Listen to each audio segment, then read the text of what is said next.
Dans cette vidéo, on va résumer les Boron Letters de Gary Albert. C'est un livre qui est considéré comme un des classiques du copywriting. Et Gary Albert, le type qui a écrit ce livre, c'est un des meilleurs copywriters au monde. Ce mec, c'est devenu un maître dans l'art de convaincre des inconnus complets de lui envoyer de l'argent. Comment il faisait ? Tu vois ces lettres la postale que t'envoies à tes grands-parents ? Lui, il envoyait ces mêmes lettres mais à des inconnus, et dedans, il leur expliquait pourquoi est-ce qu'ils devraient lui renvoyer ces mêmes lettres mais avec de l'argent. En gros, l'idée, c'est qu'il vendait un certain produit à travers sa lettre, et ensuite la personne lui renvoyait de l'argent pour qu'ensuite Gary Albert lui renvoie le produit. Oui, il demandait littéralement à des inconnus de lui envoyer de l'argent via des lettres par la poste. Et le pire, c'est que son truc il marchait, et pas qu'un peu. La légende raconte qu'il avait 40 employés dont le seul travail était d'ouvrir les lettres qu'on lui renvoyait, qui évidemment contenaient de l'argent. À ce jour, c'est le copywriter qui a généré le plus d'argent grâce à ses stratégies d'envoyer des lettres. Évidemment, l'argent qu'il a généré, ça se compte en centaines de millions. Donc oui, cet homme a 2-3 choses à nous apprendre sur le copywriting et sur l'art de générer de l'argent. Et ça tombe bien, parce que dans les Boron Letters, il résume les leçons les plus importantes qu'il a apprises durant sa carrière de copywriter sur l'art de convaincre les gens de lui envoyer de l'argent. Ces leçons, elles te seront utiles toute ta vie, tout simplement parce qu'elles sont basées sur la psychologie humaine, et tu le sais, la psychologie humaine, elle ne change pas. Voilà un petit aperçu de ce qu'on va voir dans cette vidéo. Comment identifier ce pourquoi les gens sont prêts à payer, et comment leur vendre grâce au test du hamburger. La chose que tu dois étudier si tu veux devenir vraiment riche, d'après Gary Albert. Le type d'audience le plus susceptible d'acheter ton produit. Comment vraiment récupérer l'attention de tes prospects dans tes pubs. Dis-toi que la plupart des marketeurs, ils le font mal. L'astuce du sac de terre, que Gary a utilisé pour faire plusieurs millions d'euros. La structure AIDA décomposée en détail et comment vraiment bien l'utiliser. La règle à respecter pour créer une offre intéressante et crédible. Les 7 étapes d'une campagne email à succès. Et tout un tas d'autres trucs. En bref, on va découvrir les meilleures leçons que Gary Albert a transmises dans son livre des Boron Letters. Et comme ce livre date du XXe siècle, je t'expliquerai aussi comment adapter les leçons qu'il transmet à notre époque, c'est-à-dire comment appliquer ces règles sur Internet. Et juste une petite chose avant de commencer qui est extrêmement importante. Comme je l'ai expliqué, Gary Albert, il envoyait des lettres à des inconnus. Et là-dedans, il y a un truc qui est important à comprendre, c'est le terme inconnu. C'est-à-dire que les conseils que Gary Albert y donne, ils s'appliquent quand toi tu vas faire du copywriting sur des inconnus. Mais typiquement, si tu as une estimate qui te connaît déjà, ces conseils, tu ne vas pas les appliquer de la même façon, ou voire tu ne vas pas du tout les appliquer. Bref, tout ça pour dire que comprends bien le contexte dans lequel on est en train de réfléchir sur ce livre. Le contexte dans lequel je vais donner ces conseils, c'est le contexte des inconnus. Très important, c'est un trafic froid, ou moi comme je l'appelle un trafic glacé. Pour faire une métaphore avec aujourd'hui, c'est comme si tu faisais une pub YouTube ou une pub Facebook. Tu parles à des gens qui ne te connaissent pas. Et tout ça, c'est important pour comprendre les conseils que Gary Albert va te donner. Donc voilà pour la précision. Et une dernière petite chose avant de commencer. Là, je t'ai fait une vidéo pour l'introduction parce que c'est sympa, c'est chaleureux et tout, on échange. Mais comme la suite de la vidéo va être longue, je vais couper ma caméra et je vais juste te parler en audio. Donc n'hésite pas à faire quelque chose à côté, que ce soit ranger ta vaisselle, faire du sport, ranger ta chambre, aller te promener dans la nature ou juste t'asseoir et m'écouter. T'as pas à t'inquiéter pour ce qui se passe à l'écran. 99% du temps, ça sera que de l'audio, et si à un moment donné, je dois montrer une image pour illustrer un propos, dans tous les cas, je te dirai, voilà l'image à regarder, donc au moins tu sauras que tu dois regarder ton écran. Bref, prends soin de toi et de ton environnement pendant que tu m'écoutes, et laisse-toi emporter par les leçons du classique de Gary Albert, les Boron Letters. Pac, et là normalement ça fonctionne. Ok, on est parti pour ce résumé. On est parti pour le premier chapitre, enfin plus précisément les 4 premiers chapitres, parce qu'en fait dans les 4 premiers chapitres, c'est un peu toujours la même idée. Ce qui développe Gary Albert dans ces chapitres, c'est l'idée de comment tu te sens affecte comment tu penses. En fait, ce que Gary nous dit, c'est qu'avant même de commencer à rédiger ta copie, avant même de faire quoi que ce soit, faut que tu te sentes bien dans ta peau, faut que tu te sentes bien dans ton corps. Donc, globalement, l'idée, c'est prendre soin de ta santé en premier. Pour ça, Gary Albert, il fait, je vais dire, une fixation sur un conseil bien précis. Il dit, cours 30 minutes tous les matins, juste après t'être levé. Voilà, il dit, moi tous les matins je cours, il faut que tu fasses la même chose, cours. Bon, en vrai, si on prend un peu de recul, il n'y a pas nécessairement besoin de courir, mais l'idée surtout qu'il veut dire derrière ça, c'est de bouger, de faire du bien à son corps, de faire du sport, bref, en fait, de se dépenser pour se sentir bien dans son corps. Moi, je t'ai rajouté d'autres basiques qui, à mon avis, sont indispensables pour se sentir bien, c'est des basiques en fait, moi-même, j'utilise, et en fait, clairement, j'ai eu un avant-après. C'est un peu comme si tu veux, avant d'appliquer ces trucs-là, j'étais une sorte de robot rouillé, mais en fait comme j'étais rouillé au quotidien, je m'en rendais pas compte et du coup j'avais le sentiment que c'était un état normal. Et quand j'ai appliqué ces trucs-là, c'est un peu comme si je mettais de l'huile dans mon corps et tout d'un coup tout est devenu beaucoup plus fluide, beaucoup plus agréable, tant en termes de productivité que de bien-être. Bon, c'est basique, c'est pas des révolutions, hein, clairement, je vais pas te sortir des secrets, mais c'est juste en fait c'est comme son nom l'indique, c'est des basiques qui si tu les fais, ça change tout quoi. Donc c'est 8 heures de sommeil par nuit. D'ailleurs celui-là c'est celui avec lequel je galère le plus parce que en ce moment c'est la période des moustiques. Tu sais très bien qu'est-ce qui se passe la nuit quand des moustiques viennent te réveiller. Bref, 8 heures de sommeil par nuit, faire du sport tous les jours, pas de junk food, j'ai mis évidemment s'il mange des légumes et des fruits, et pas d'alcool et pas de sucre industriel. Voilà, c'est les fondamentaux, je t'ai dit j'ai pas révolutionné la science, mais juste faire ça fait qu'en fait tu te sens bien et du coup bah voilà. Comme il redit, comment tu te sens affecte comment tu penses.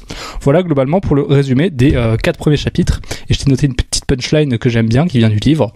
La punchline c'est « Un corps gras et faible renvoie au monde que son propriétaire ne se respecte pas ». Voilà, petite phrase du livre que j'aimais bien. Donc voilà pour les 4 premiers chapitres. Ensuite on passe au chapitre 5. Donc là on rentre dans le vif du sujet de l'argent. Comment générer de l'argent, évidemment c'est ce qui nous intéresse avec ce livre. Déjà avant de commencer je veux faire une précision très importante, c'est qu'il existe 2 grands types de copywriting. Tu vas avoir le direct response copywriting et le copywriting branding. C'est quoi ces 2 trucs-là ? L'idée, c'est que le direct response copywriting, en fait, c'est du copywriting dans lequel tu vas écrire un texte où le but, ça va être de motiver quelqu'un à faire une action très précise. Donc, typiquement, acheter un produit, rentrer ton adresse email, j'ai pas d'autres idées là qui viennent en tête, faire un appel téléphonique avec quelqu'un. Bref, c'est un texte où l'objectif, c'est qu'à la fin du texte, tu viens de mettre en place une action, enfin la personne fasse une action très précise. Ça c'est du direct response copywriting. Et de l'autre côté, on a le branding copywriting.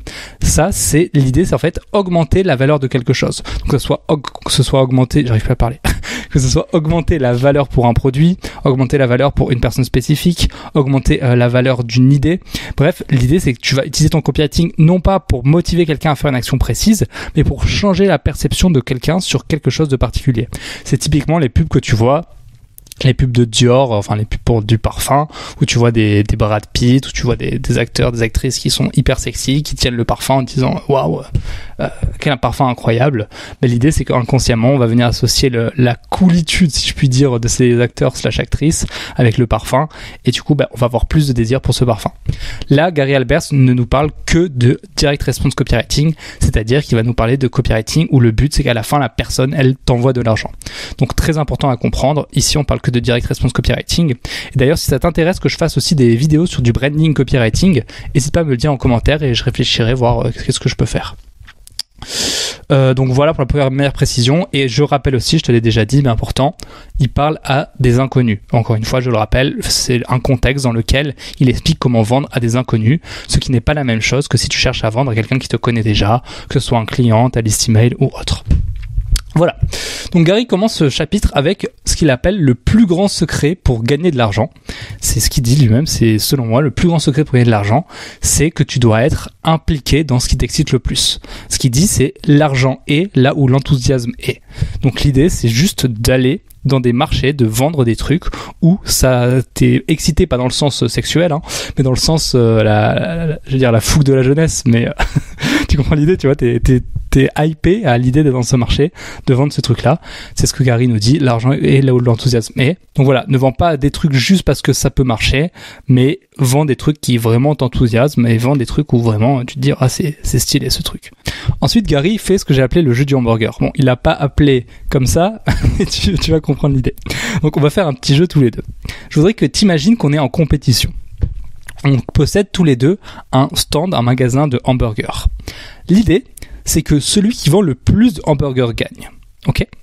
Et tu peux prendre n'importe quel avantage compétitif. Je te laisse réfléchir et dis-moi qu'est-ce que tu prendrais. Bon, tu peux pas me le dire évidemment, c'est une vidéo, mais réfléchis et réponds vraiment quel est l'avantage que tu prendrais pour pouvoir vendre un maximum d'hamburgers. C'est bon, t'as trouvé ? Bon, je vais supposer que tu as trouvé. Mais du coup, Gary Halbert disait, tu peux prendre n'importe quel avantage, je te donne tous les avantages que tu veux, mais moi j'en prends un seul, et si j'ai cet avantage, alors je te botterai les fesses, c'est les mots littéralement de Gary Halbert, et il dit, cet avantage, c'est une foule affamée. Qu'est-ce que ça veut dire que ce machin ? Alors évidemment, dans le contexte des hamburgers, une foule affamée, ça veut dire littéralement une foule qui a très très très envie de manger. Mais en fait, c'est plus une métaphore pour dire que tu dois chercher des foules avec des désirs profonds d'obtenir certaines choses. En fait, l'idée, c'est que l'argent, la personne qui va te donner de l'argent, c'est ton avatar. Donc la chose sur laquelle tu dois te concentrer, c'est pas de faire le meilleur produit. Évidemment, ton produit doit être qualitatif, mais le truc le plus important, c'est que tu es face à toi une foule qui désire ardemment obtenir la chose que tu vends. Et c'est pour ça que Gary Alberts, il commence en te disant, le truc le plus important si tu veux générer de l'argent, c'est pas de te concentrer sur le produit, c'est pas de te concentrer sur les techniques, c'est pas de te concentrer sur le copywriting, mais c'est de te concentrer sur le marché. Il faut que tu deviennes un étudiant du marché. Et là, je t'ai mis quelques extraits du livre. Les gens placent presque toujours leur argent là où se trouve leur vrai désir. C'est une des règles de réussite marketing de Gary Alberts. Vends aux gens ce qu'ils veulent acheter. N'essaye pas de vendre une glace à un Esquimau, vends-lui un chauffage. Donc bref, l'idée c'est que tu dois trouver une foule affamée et que tu dois combler la faim de cette foule. Mais du coup, tu vas me dire, comment est-ce qu'on fait pour trouver une foule affamée ? Pour ça, je vais te raconter l'histoire des bières que Gary raconte dans son livre. Donc il y avait une compagnie de bières qui avait deux types de bières. Ils avaient des bières premium, qui étaient évidemment plus chères mais plus qualitatives, et des bières classiques. Et cette compagnie, ils ont fait un sondage auprès de leur audience en leur demandant quelle était la bière qu'ils préféraient. Le résultat du sondage, ça a été que 80% des gens préféraient la bière premium. Du coup, on peut se dire que 80% des gens achetaient la bière premium. Sauf que dans les faits, quand la compagnie regardait les chiffres, ils se rendaient compte que 80% de leurs clients achetaient la bière régulière, la classique. Là, on voit bien qu'il y a un problème. Les gens disent à 80% qu'ils préfèrent la bière premium, mais ils achètent à 80% la bière classique. C'est quoi le truc ? C'est quoi le problème ? Le truc, c'est que les gens mentent. Mais pas forcément volontairement. C'est juste que entre ce qu'on dit et ce qu'on fait, il y a une différence. Et cette différence, quand tu es un copywriter, tu dois en avoir conscience. Tu peux pas écouter ce que les gens disent parce que les gens ne disent pas forcément la vérité. Ce que Gary Alberts nous dit de faire, c'est d'observer les actions et pas les mots. Et là, moi, je t'ai mis une petite citation qui vient de moi-même. Je crée des citations. L'idée, c'est les mots peuvent mentir, pas les actions. Donc voilà, évidemment, ça a sans doute déjà été dit sous d'autres formes. Mais tu vois, l'idée, c'est ça, c'est de dire, tu dois pas écouter ce que tes clients te disent ou ce que les gens te disent de façon générale. Si tu veux trouver des foules affamées, ce que tu dois faire, c'est observer ce que les gens font. Et concrètement, ça veut dire observe là où les gens sont déjà affamés, ou dit encore autrement, observe ce que les gens achètent déjà. Là, je t'ai remis des petites citations du livre. Si tu veux devenir un excellent marketeur, tu dois devenir un étudiant de la réalité. Méfie-toi de ce que les gens disent. À la place, crois les chiffres. Si les gens te disent qu'ils préfèrent le théâtre plutôt que le cinéma, mais que le nombre de tickets de cinéma achetés est 10 000 fois plus élevé que le nombre de tickets de théâtre, alors écoute les chiffres. Tu n'as pas besoin de deviner ou d'imaginer. Tu n'as pas besoin de demander aux gens ou de faire des sondages. Tout ce que tu dois faire, c'est observer. Donc l'idée que Gary Alberts vient développer, c'est que avant de vendre quoi que ce soit, tu dois t'assurer que tu parles à des gens qui ont démontré par l'acte qu'ils ont un désir profond pour un produit ou un service particulier. Et à l'époque, Gary Alberts disait un endroit où tu pouvais trouver ces fameuses foules affamées, c'était dans ce qu'il appelle la SRDS Direct Mail List Book. Donc c'est quoi ce truc ? C'était tout simplement une liste qui regroupe les choses que les gens achètent avec la quantité et le prix. On disait par exemple, l'année dernière, il y a eu 5000 personnes qui ont acheté des diamants pour en moyenne 200 €. Évidemment, aujourd'hui, cette liste n'existe plus. Enfin, je sais pas si elle n'existe plus, mais en tout cas, je pense qu'elle est difficilement accessible par rapport à l'époque. Mais par contre, il y a un truc qui existe et qui est tout aussi efficace, voire même plus efficace parce que c'est beaucoup plus simple à accéder. Et ce truc-là, c'est un site que tu connais très bien. C'est Amazon. Alors, what the fuck ? Ok, je vais te faire un petit tuto rapide. Comment trouver une foule affamée en utilisant Amazon ? Donc, ce que tu fais, c'est que tu vas sur Amazon. Ok. Ensuite, tu vas dans les livres de non-fiction et ensuite, tu vas aller creuser dans les catégories spécifiques jusqu'à arriver sur un produit précis qui s'est vendu. Donc là, je t'ai pris un exemple que j'ai fait vraiment aléatoirement en travaillant sur cette vidéo. Donc je suis allé dans la catégorie du coup livres de non-fiction. Ensuite, j'ai cliqué sur famille et bien-être. Ensuite, j'ai cliqué sur relations interpersonnelles. Ensuite, j'ai cliqué sur divorce. Et ensuite, je suis tombé sur le livre qui s'appelle Et si je tournais la page ? C'est un livre qui s'est vendu, alors je sais plus combien, mais je crois qu'il y avait 500 revues sur Amazon. 500, ça veut dire qu'il y a au moins eu, je pense, 50 000 ventes du livre. Donc ça veut dire qu'il y a au moins eu 50 000 personnes qui ont dépensé de l'argent pour ce livre. Donc ils ont fait l'action concrète de dépenser de l'argent.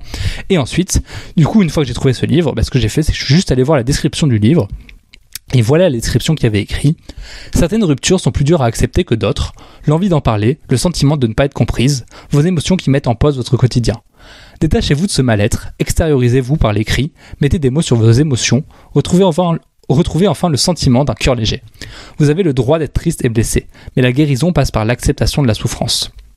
Ce journal vous offre la possibilité de vous confier sans aucun jugement, apprécier répondre à une série de questions sans vous préoccuper du regard des autres.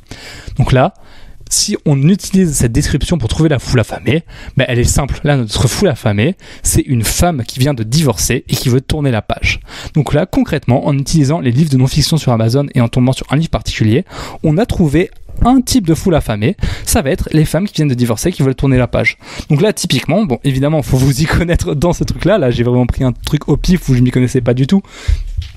Mais si vous avez de l'expérience là-dedans, vous pouvez très bien créer un produit autour de cette idée d'aider les femmes qui viennent de divorcer à tourner la page. Et ça vous donne un exemple de foule affamée où vous avez observé dans la réalité les actions où des gens ont vraiment dépensé de l'argent pour ce type d'affamement, pour ce type, ça veut rien dire, mais pour ce type de fin, on va dire. Donc bref, tu comprends l'idée. Et voilà, ça c'est aujourd'hui une façon de trouver comment avoir des foules affamées. Maintenant, je voudrais faire un petit disclaimer parce que c'est très facile de tomber sur le syndrome de l'objet brillant aujourd'hui, surtout à l'heure d'internet, où on voit tous les infopreneurs qui te disent l'opportunité du siècle, la nouvelle opportunité, la nouvelle méthode, et à chaque fois tu recommences de zéro. Donc ça, ce truc que je t'ai donné, c'est un truc qui est intéressant quand tu veux commencer un business. Mais l'idée, c'est que soit tu es un copywriter freelance et dans ce cas-là, tu vas vendre des produits pour des gens, et là l'idée, ça va être d'utiliser cette méthode d'Amazon pour voir si ton produit que tu vas vendre pour ton client, il est déjà, enfin des gens l'achètent, des gens dépensent déjà de l'argent, donc en allant dans les catégories particulières. Si par exemple, j'en sais rien, ton client vend l'investissement immobilier, du coup tu sais que ça fonctionne. Mais voilà, si tu veux faire dans l'investissement immobilier, tu vas dans les livres de non-fiction sur l'investissement immobilier et tu peux comme ça regarder un peu les descriptions pour trouver ta foule affamée précise. Donc ça peut être un exemple, si tu es copywriter freelance, de vérifier dans la réalité en observant ce que les gens achètent déjà pour savoir si ton produit se vend déjà. Et si tu as un business, évidemment, soit tu n'as pas encore de business, tu te réfléchis à un business que tu veux commencer, et dans ce cas-là, ça peut être une bonne méthode pour commencer un business, mais une fois que tu as choisi ta foule affamée, tu la gardes. Enfin, en tout cas, jusqu'à... Je vais pas rentrer dans les détails parce que tu niches au début et après tu vas t'étendre, mais pour l'instant tu restes précis sur cette foule affamée. Et par contre, si tu as déjà un business, ce qui est le cas de la plupart des gens qui m'écoutent, c'est soit des copywriters freelance, soit des gens qui ont déjà des business. Si tu as déjà un business mais que t'es pas clair sur ta foule affamée, là ça peut être une bonne façon de venir clarifier les choses en allant justement chercher dans ces fameuses catégories pour venir clarifier ta foule affamée par rapport à une foule qui existe déjà, qui a déjà acheté concrètement des livres sur Amazon. Donc voilà pour ce chapitre 5, j'y ai passé un peu de temps, mais c'est parce que cette idée de foule affamée en fait est le plus important. Tout le reste, tout ce qu'on va voir après, ça ne sert à rien si tu n'as pas de foule affamée. Si tu parles à une foule qui a un petit peu faim ou pas du tout faim, t'auras beau écrire le meilleur texte de vente au monde, t'auras beau avoir le meilleur produit au monde, ça servira à rien parce que t'as pas de foule affamée. C'est pour ça qu'il faut toujours commencer par t'assurer d'avoir une foule affamée. Donc voilà pour le chapitre 5 avec le petit bonus que je t'ai rajouté sur Amazon. Ensuite, on passe au chapitre 6 et on commence ce chapitre avec un jeu. Oui, il va y avoir beaucoup de jeux dans cette vidéo, ça va être sympa. Donc, imaginons que tu veuilles vendre un livre par mail sur comment investir son argent. Ok ? À ton avis, quel est le meilleur groupe que tu devrais viser pour être sûr de maximiser tes ventes ? Donc je redis, tu as un livre sur comment investir son argent que tu veux vendre par mail et tu dois trouver une liste email à qui tu dois vendre ce livre. À ton avis, quelle serait la liste email qui serait le plus susceptible d'acheter ce livre ? C'est bon ? T'as trouvé ? Ok. Donc que t'aies trouvé ou pas, je vais te donner la réponse. Si jamais tu veux réfléchir, je te laisse mettre sur pause.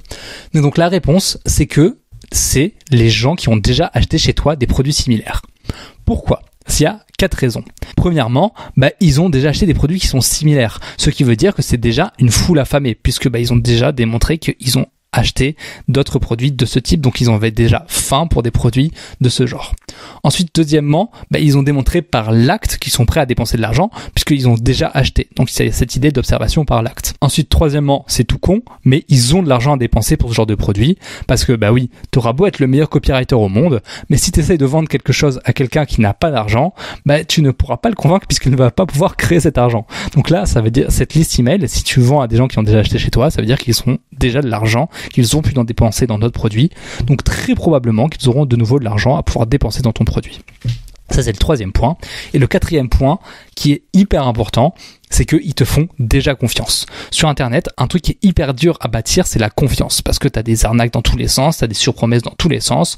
Il y a plein de gens qui disent n'importe quoi, qui donnent des mensonges dans tous les sens. Donc, une des raisons majeures qui fait que beaucoup de gens n'achètent pas, c'est simplement parce qu'ils ne font pas confiance à la personne. Or, si tu vends à quelqu'un qui a déjà acheté chez toi, ça veut dire que tu vends à quelqu'un qui t'a déjà fait confiance. Et bien sûr, du coup, en supposant que tu ne lui aies pas vendu de la merde, cette personne sera beaucoup plus susceptible de racheter chez toi puisque tu lui as déjà prouvé par l'acte que tu lui as vendu quelque chose de qualitatif et donc la personne a ta confiance et donc c'est beaucoup plus simple de lui vendre. C'est pour ça que d'après Gary Alberts, la meilleure liste pour vendre, c'est la liste des gens qui ont déjà acheté chez toi. Mais évidemment derrière, l'idée plus que ça, c'est juste de dire que tu dois viser des gens qui te font déjà confiance, que tu dois viser des gens qui ont de l'argent, que tu dois viser des gens qui ont démontré par l'acte qu'ils sont prêts à dépenser de l'argent et que tu dois viser une foule affamée. Et je t'ai mis une petite citation du livre. N'importe quelle liste d'acheteurs surpassera n'importe quelle liste de non-acheteurs. Donc voilà pour le chapitre 6.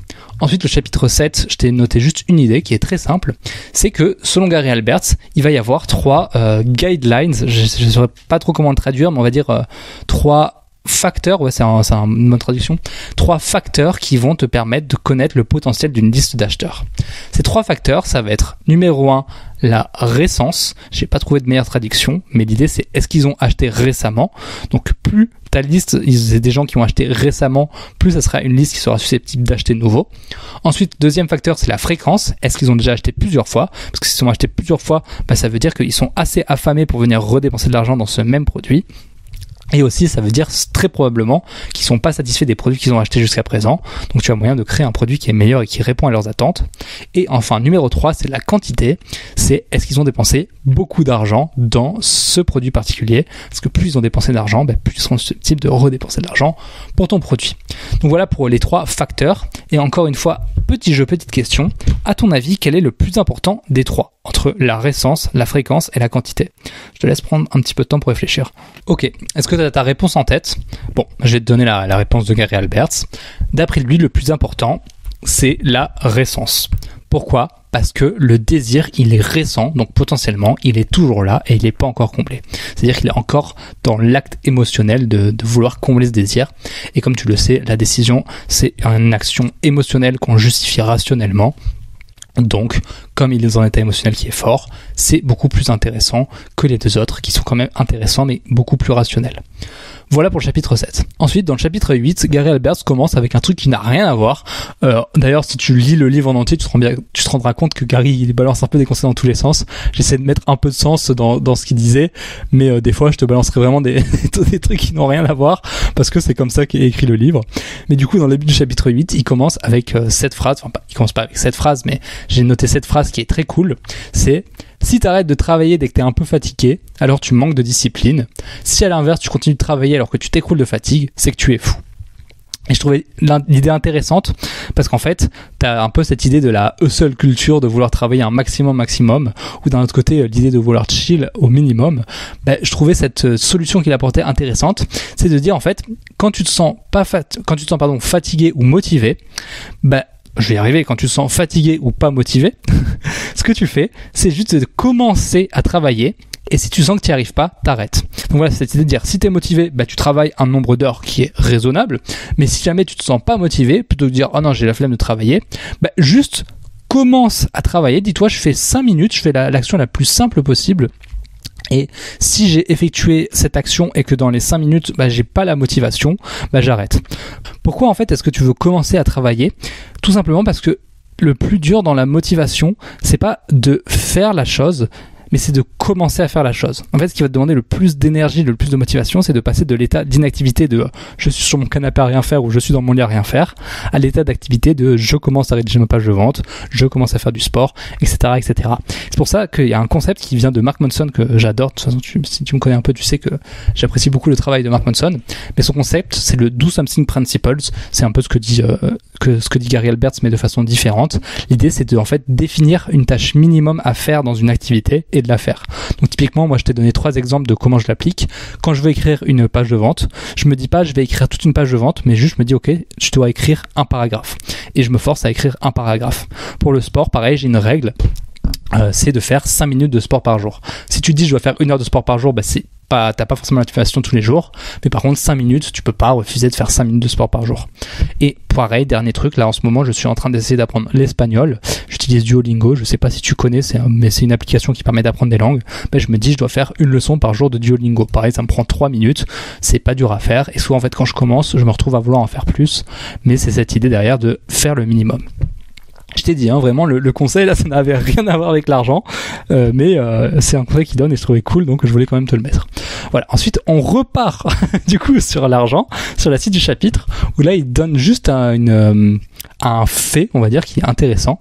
C'est les personnes qui ont vécu un moment émotionnel fort récemment, c'est les personnes qui sont les plus susceptibles de se donner de l'argent.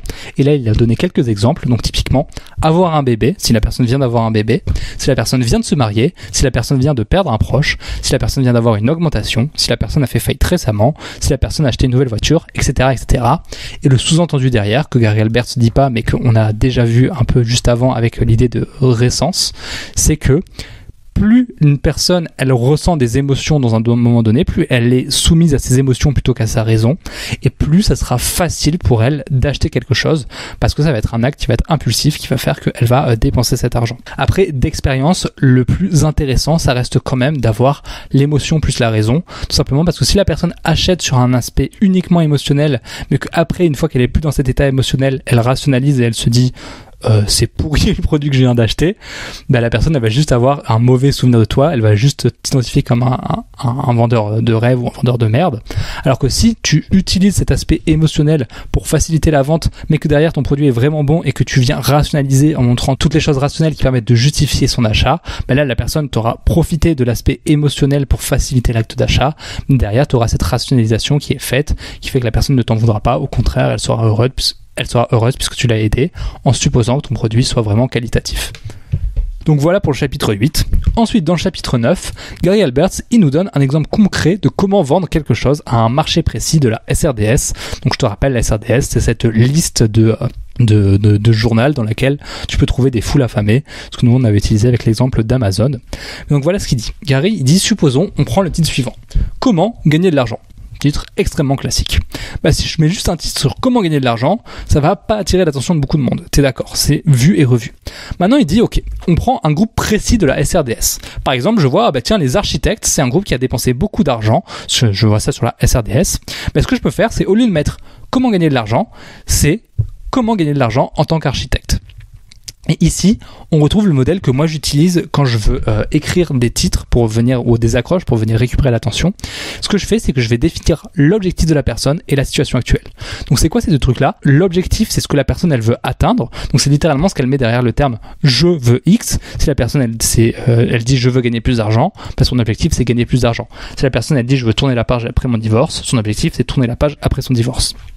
Donc voilà, tu as son objectif. Et ensuite, la situation actuelle, c'est ce qui décrit la personne. Donc si la personne, c'est une architecte, et que le fait que ce soit une architecte, c'est cohérent par rapport à l'objectif, dans la situation actuelle, on va voir le fait qu'elle soit architecte. Si la personne, elle a 25 ans et que c'est cohérent par rapport à l'objectif, dans la situation actuelle, on va avoir le fait qu'elle ait 25 ans. Donc bref, on prend l'objectif et la situation actuelle, et ce qu'on vient faire, c'est qu'on vient mettre ces deux trucs-là dans le titre. Donc là, typiquement avec Gary Alberts, quand il te dit comment gagner de l'argent en tant qu'architecte, tu peux voir que l'objectif, c'est comment gagner de l'argent, et la situation actuelle, c'est en tant qu'architecte. Voilà, ça c'est la méthode que moi j'utilise. Si jamais tu veux plus de détails, parce que là je suis vraiment allé dans l'essentiel de l'essentiel, mais donc si tu veux plus de détails, tu peux cliquer sur le premier lien en description et j'ai une séquence mail de bienvenue dans laquelle j'explique mon processus au complet. Donc voilà, tu as juste à rentrer ton adresse email et tu pourras recevoir tous ces mails dans lesquels notamment j'explique ce truc d'objectif et de situation actuelle. Voilà pour la petite parenthèse sur les titres. Et reprenons du coup avec ce que Gary Alberts dit. Donc là, d'abord, il donne ce titre de comment gagner de l'argent en tant qu'architecte. Et ensuite, il donne un exemple de comment tu peux démarrer ta lettre. Pareil, c'est l'accroche dans laquelle tu vas voir, il va venir décrire l'objectif et la situation actuelle. Donc, il nous dit, cher X, je vous écris parce que j'ai découvert une nouvelle façon géniale de faire beaucoup d'argent en tant qu'architecte. D'ailleurs, je suis surpris que personne n'y ait pensé avant. Voilà de quoi il s'agit, blablabla, blablabla. Donc tu vois, il donne l'objectif gagner de l'argent et il précise en tant qu'architecte. Et dans le même chapitre, Gary il précise un truc très important, c'est que plus tu seras spécifique sur ta cible, plus ton texte aura du succès. Donc là, il te donne quelques exemples. Si tu dis « voici une nouvelle façon de gagner de l'argent », c'est ultra large, ça parle à littéralement tout le monde. Donc comme ton texte il parle à tout le monde, au final, il va parler à personne. Parce que si tu essaies de viser tout le monde, bah, ta flèche, elle se retrouve à nulle part. Par contre, si tu vises quelque chose de très précis, là, ce sera beaucoup plus efficace. Et c'est ce que donne Gary Alberts. Donc, tu as soit voici une nouvelle façon de gagner de l'argent, ça c'est le truc général, ou un exemple de truc spécifique, voici une nouvelle façon de gagner de l'argent en tant que copywriter freelance. Ou en tant que copywriter B2B. Enfin bref, t'as compris.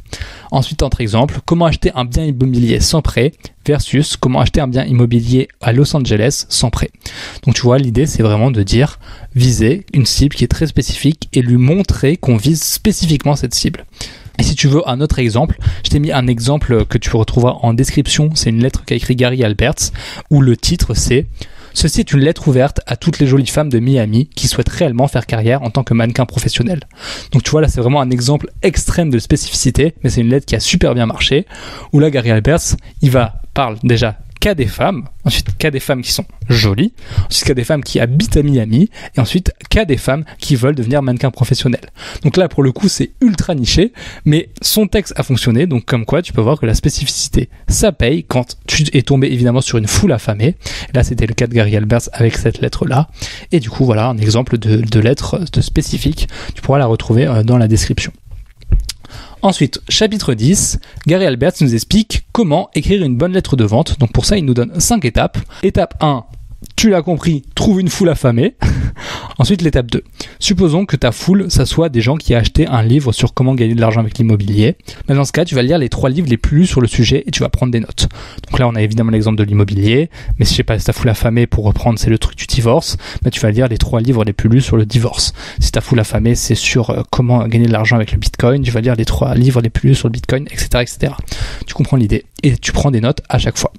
Ensuite, étape 3, tu trouves autant de pubs / de textes de vente qui parlent du sujet qui intéresse ta foule affamée. Donc là, typiquement d'immobilier.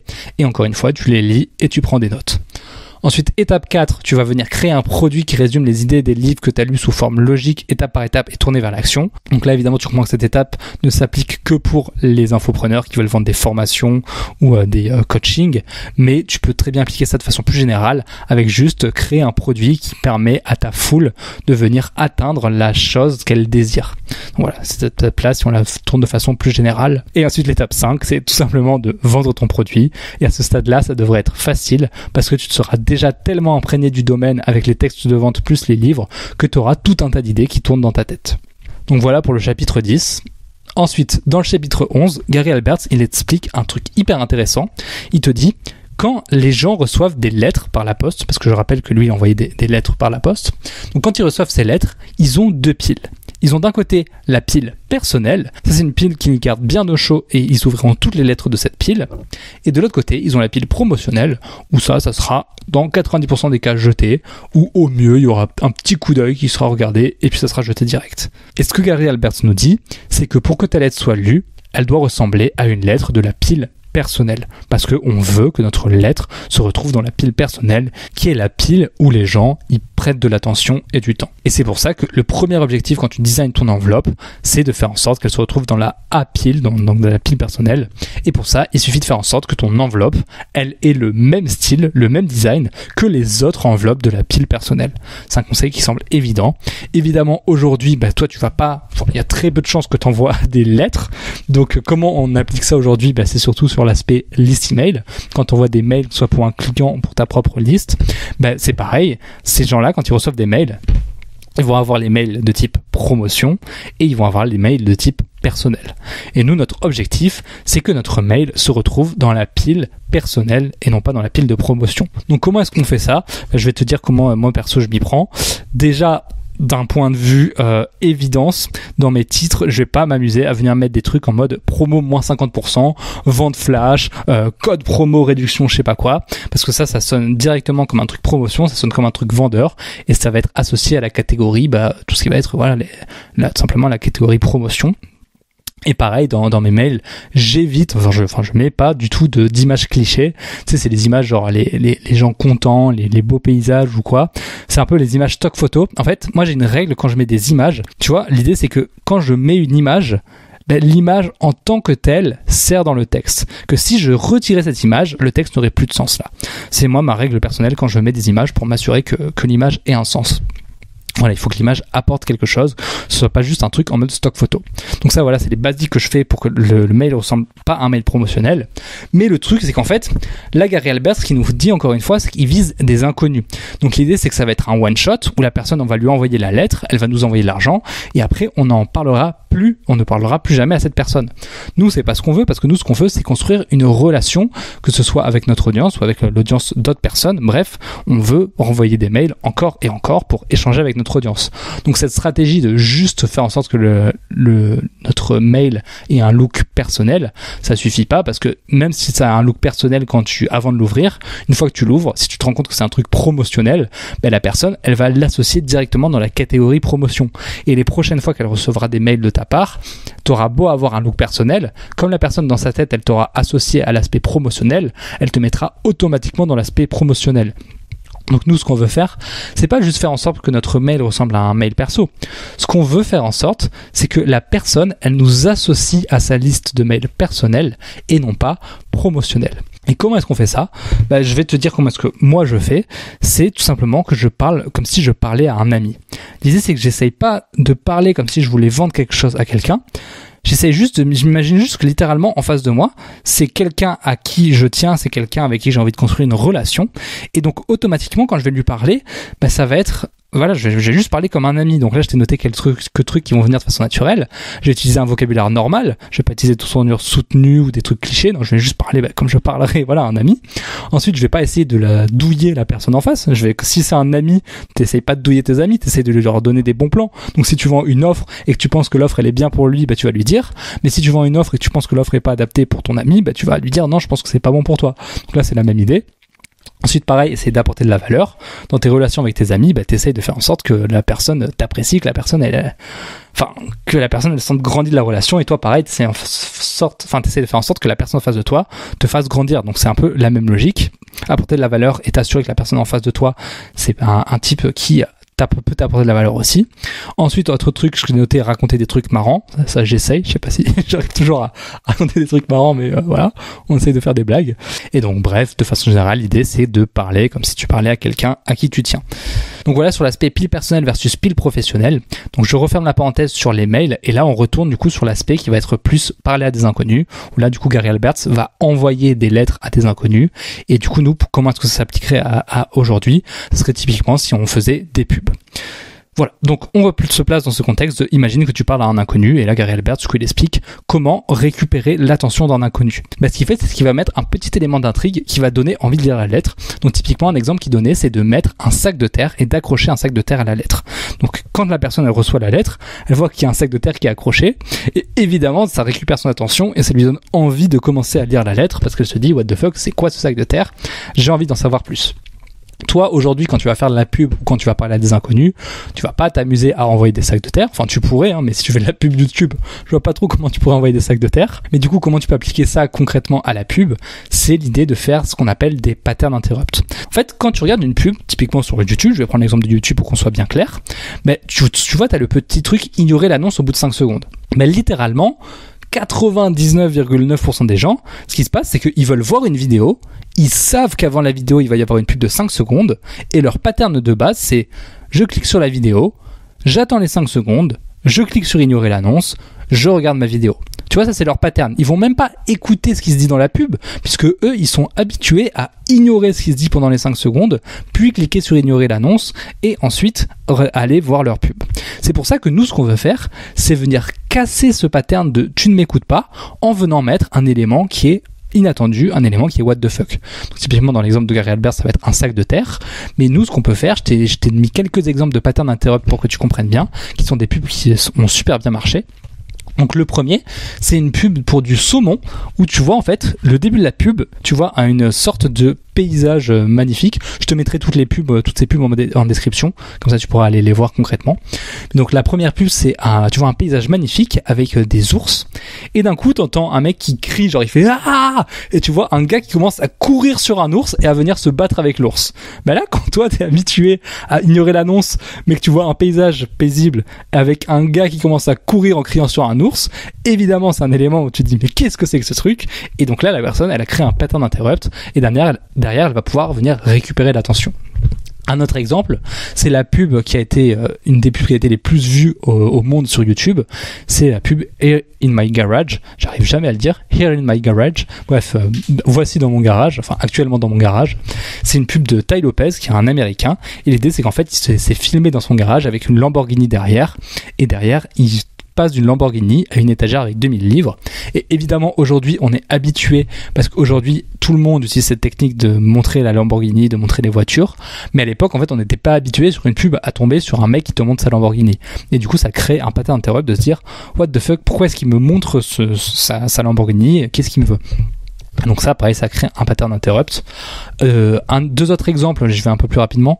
C'est les pubs d'Old Spice. Encore une fois, je te les mettrai quelques pubs en description, qui sont incroyables parce qu'en fait, c'est déjà des pubs. Tu vois des mecs torse nu et la pub dès le début, elle est what the fuck. Genre, tu vois une pub au début où t'as l'acteur, je sais pas comment il s'appelle, mais un Terry quelque chose, c'est un acteur noir qui est hyper musclé, qui avait joué notamment dans Brooklyn Nine-Nine. Enfin, bref, c'est un mec qui est très connu. Un exemple de pub où tu vois cet acteur qui est torse nu et qui crie dès le début de la pub. Pareil, tu te dis mais qu'est-ce que c'est que ce machin? Donc voilà. Et dernier exemple, c'est une publicité qui me fait mourir de rire. C'est une publicité qui est trop bien pour le cancer des testicules. Et en fait, dans cette pub, tu vois des gars qui filment 2 hamsters. Et les hamsters, ils appellent ça des couilles. Mais genre, c'est couilles K-U Tréma. Et de la pub, elle commence en disant bienvenue dans le monde des couilles. Et tu vois genre 2 hamsters avec en dessous le sous-titre avec écrit couille, du coup K-U-Y, enfin K-U-I tréma. Du coup tu comprends que quand lui prononce à l'oral couille, t'entends les couilles, mais quand tu vois écrit, tu comprends qu'en fait il parle des hamsters. Et du coup la pub elle commence en disant bienvenue dans le monde merveilleux des couilles. Évidemment toi quand tu vois ça te fait créer un pattern interrupt où tu te dis what the fuck, c'est quoi ce truc, et ça te donne envie d'arrêter pour regarder la pub. Donc voilà, pour résumer, l'idée c'est tu mets un élément inattendu dans le tout début pour venir casser le pattern de la personne et pour venir récupérer son attention. Donc voilà ce qu'il nous dit dans le chapitre 11. Mais par contre, tu dois faire attention parce qu'il y a une erreur que les gens font très souvent et cette erreur, il t'en parlera dans le chapitre 14. Donc je t'en reparlerai dans le chapitre 14. Pour l'instant, on passe au chapitre 12. Gary attaque ce chapitre en expliquant que notre prospect, il pense à plein de trucs, il a plein de problèmes, il n'a pas le temps pour lire notre texte. Nous, on est dans un principe où évidemment notre texte, on y passe beaucoup de temps, on y passe beaucoup d'attention, donc on va se dire, oui, c'est un texte qui est bien et tout. Mais il faut bien comprendre que dans la vie du prospect, le prospect, il a pas que notre texte de vente. Le prospect, notre texte de vente, c'est un chouïa parmi toutes les choses qu'il a à faire, parmi tous ses problèmes, parmi toutes les choses sur lesquelles il doit se concentrer. C'est pour ça que Gary insiste sur le fait qu'il faut faire en sorte que notre lettre de vente soit la plus agréable, la plus facile, la plus intéressante et la plus claire possible. Pour simplifier ça, j'ai une règle que j'applique sur tous mes textes, c'est que tous mes textes doivent respecter les 3 petits cochons. Qu'est-ce que c'est que ce machin? En fait, les 3 petits cochons, ça représente 3 C pour captivant, clair et crédible. Voilà, comme ça commence par un C, les 3, ça fait les 3 petits cochons, puisque cochon, ça commence par un C, pour le moyen mémotechnique. Et donc, l'idée, c'est que mon texte doit être aussi captivant que possible, parce que comme on l'a dit, l'attention de notre prospect est précieuse, donc on doit faire en sorte que le texte soit le plus captivant possible. Ensuite, clair, parce que Internet, c'est une jungle, il y a des informations dans tous les sens, il y a des trucs dans tous les sens, on comprend rien, donc il faut que notre texte soit extrêmement clair. Et enfin, crédible. Comme on l'a dit, il y a plein de promesses, il y a plein de conneries sur Internet, et notre prospect, il n'a pas beaucoup de confiance à accorder aux gens, il ne va pas accorder sa confiance à n'importe qui, donc il faut qu'on fasse en sorte que notre texte soit le plus crédible possible. Donc voilà pour les 3 C. Ensuite, Gary Alberts, il explique comment faire un bon CTA. Donc l'idée qu'il donne dans le livre que je trouve hyper bien, c'est juste de dire, il faut que tu imagines que tu prennes ton lecteur par la main et que tu lui montres exactement ce qu'il doit faire. Et je précise juste au cas où j'ai dit CTA. Un CTA, ça veut dire Call to Action, donc c'est un appel à l'action, c'est-à-dire l'action que le prospect doit faire une fois qu'il a lu ta lettre. Souviens-toi, on est dans du direct response copywriting, donc on veut chercher à lui faire une action très précise. Et souvent le CTA, ça va être le bouton acheter. Donc voilà. Donc Gary Alberts nous dit voilà, pour un bon CTA, il faut que tu prennes ton lecteur par la main et que tu lui montres exactement ce qu'il doit faire. Et l'idée, c'est qu'en fait, ton prospect, il doit avoir aucun doute sur ce qu'il doit faire. C'est-à-dire que quand il voit le bouton, il doit pas se dire est-ce que c'est pour commander ou est-ce que c'est parce qu'il y a une étape après ou est-ce que c'est vraiment là qu'il faut commander ou est-ce que ça va me renvoyer à un autre endroit? Non.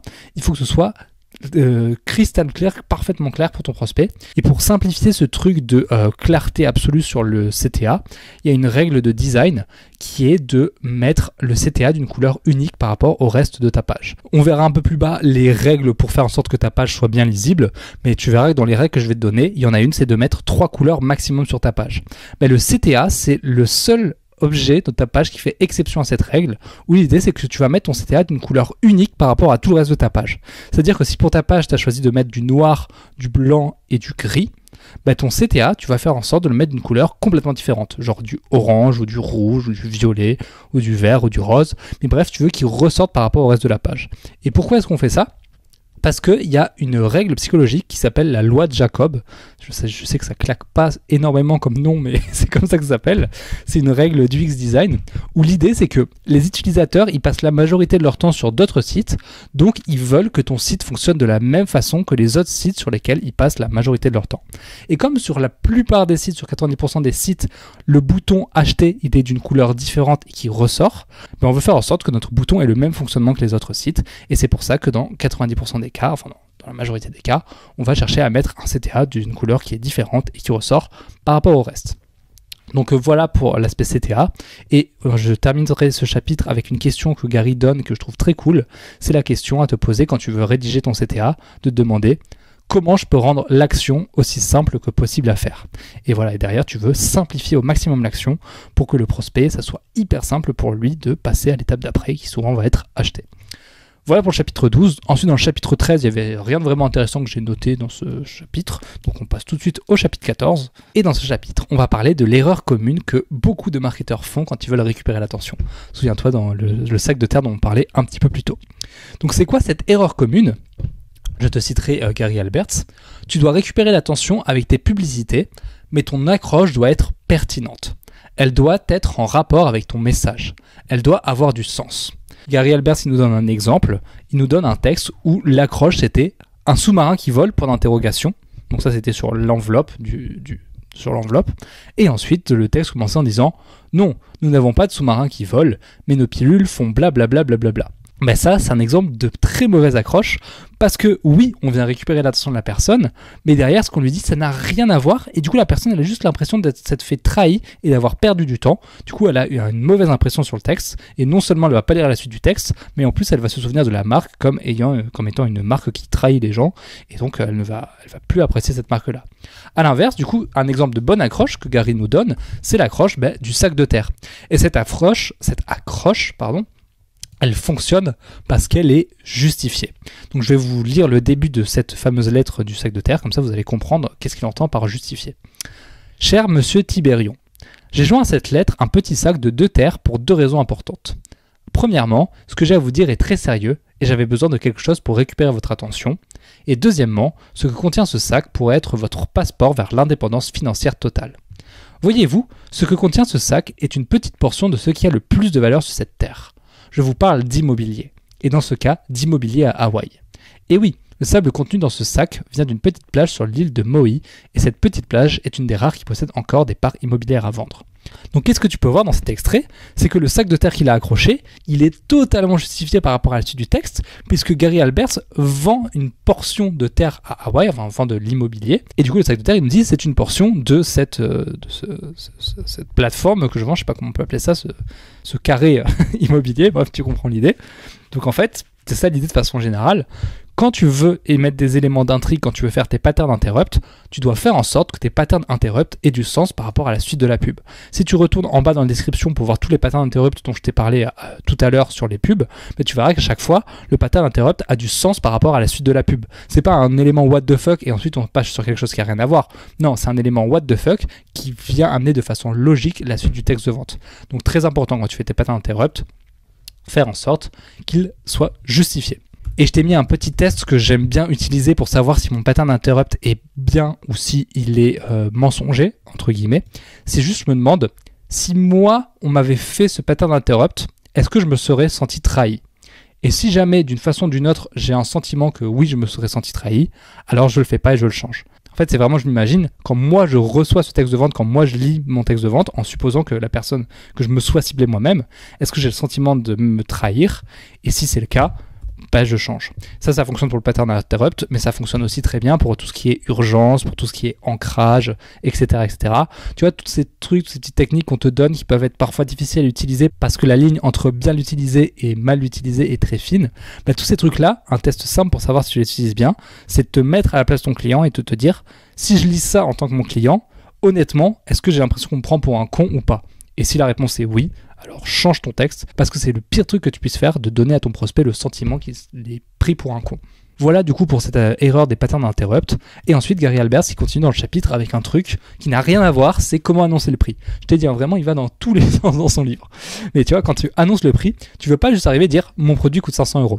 Non, tu veux d'abord avoir posé un certain contexte qui fait que quand la personne, tu lui annonces le prix, elle a déjà dans sa tête, elle s'imagine déjà que ton produit a une certaine valeur. Si tu arrives, tu lui dis « mon produit vaut 500 €, la valeur, la personne, elle ne l'aperçoit pas forcément, elle se dit comment ça, 500 €, qu'est-ce qui se passe? Donc toi, ce que tu veux faire, c'est avant de lui annoncer le prix, faire en sorte que la personne, elle perçoive au maximum la valeur de ton produit. C'est ce que j'ai dit juste avant. Mais du coup, pour ça, comment est-ce qu'on fait? Parce que évidemment, quand à l'époque de Gary Albers, quand il envoyait une lettre, mais aujourd'hui à notre époque, quand la personne arrive sur une page, la première chose qu'on va faire, ou une des premières choses, c'est de scroller pour voir le prix.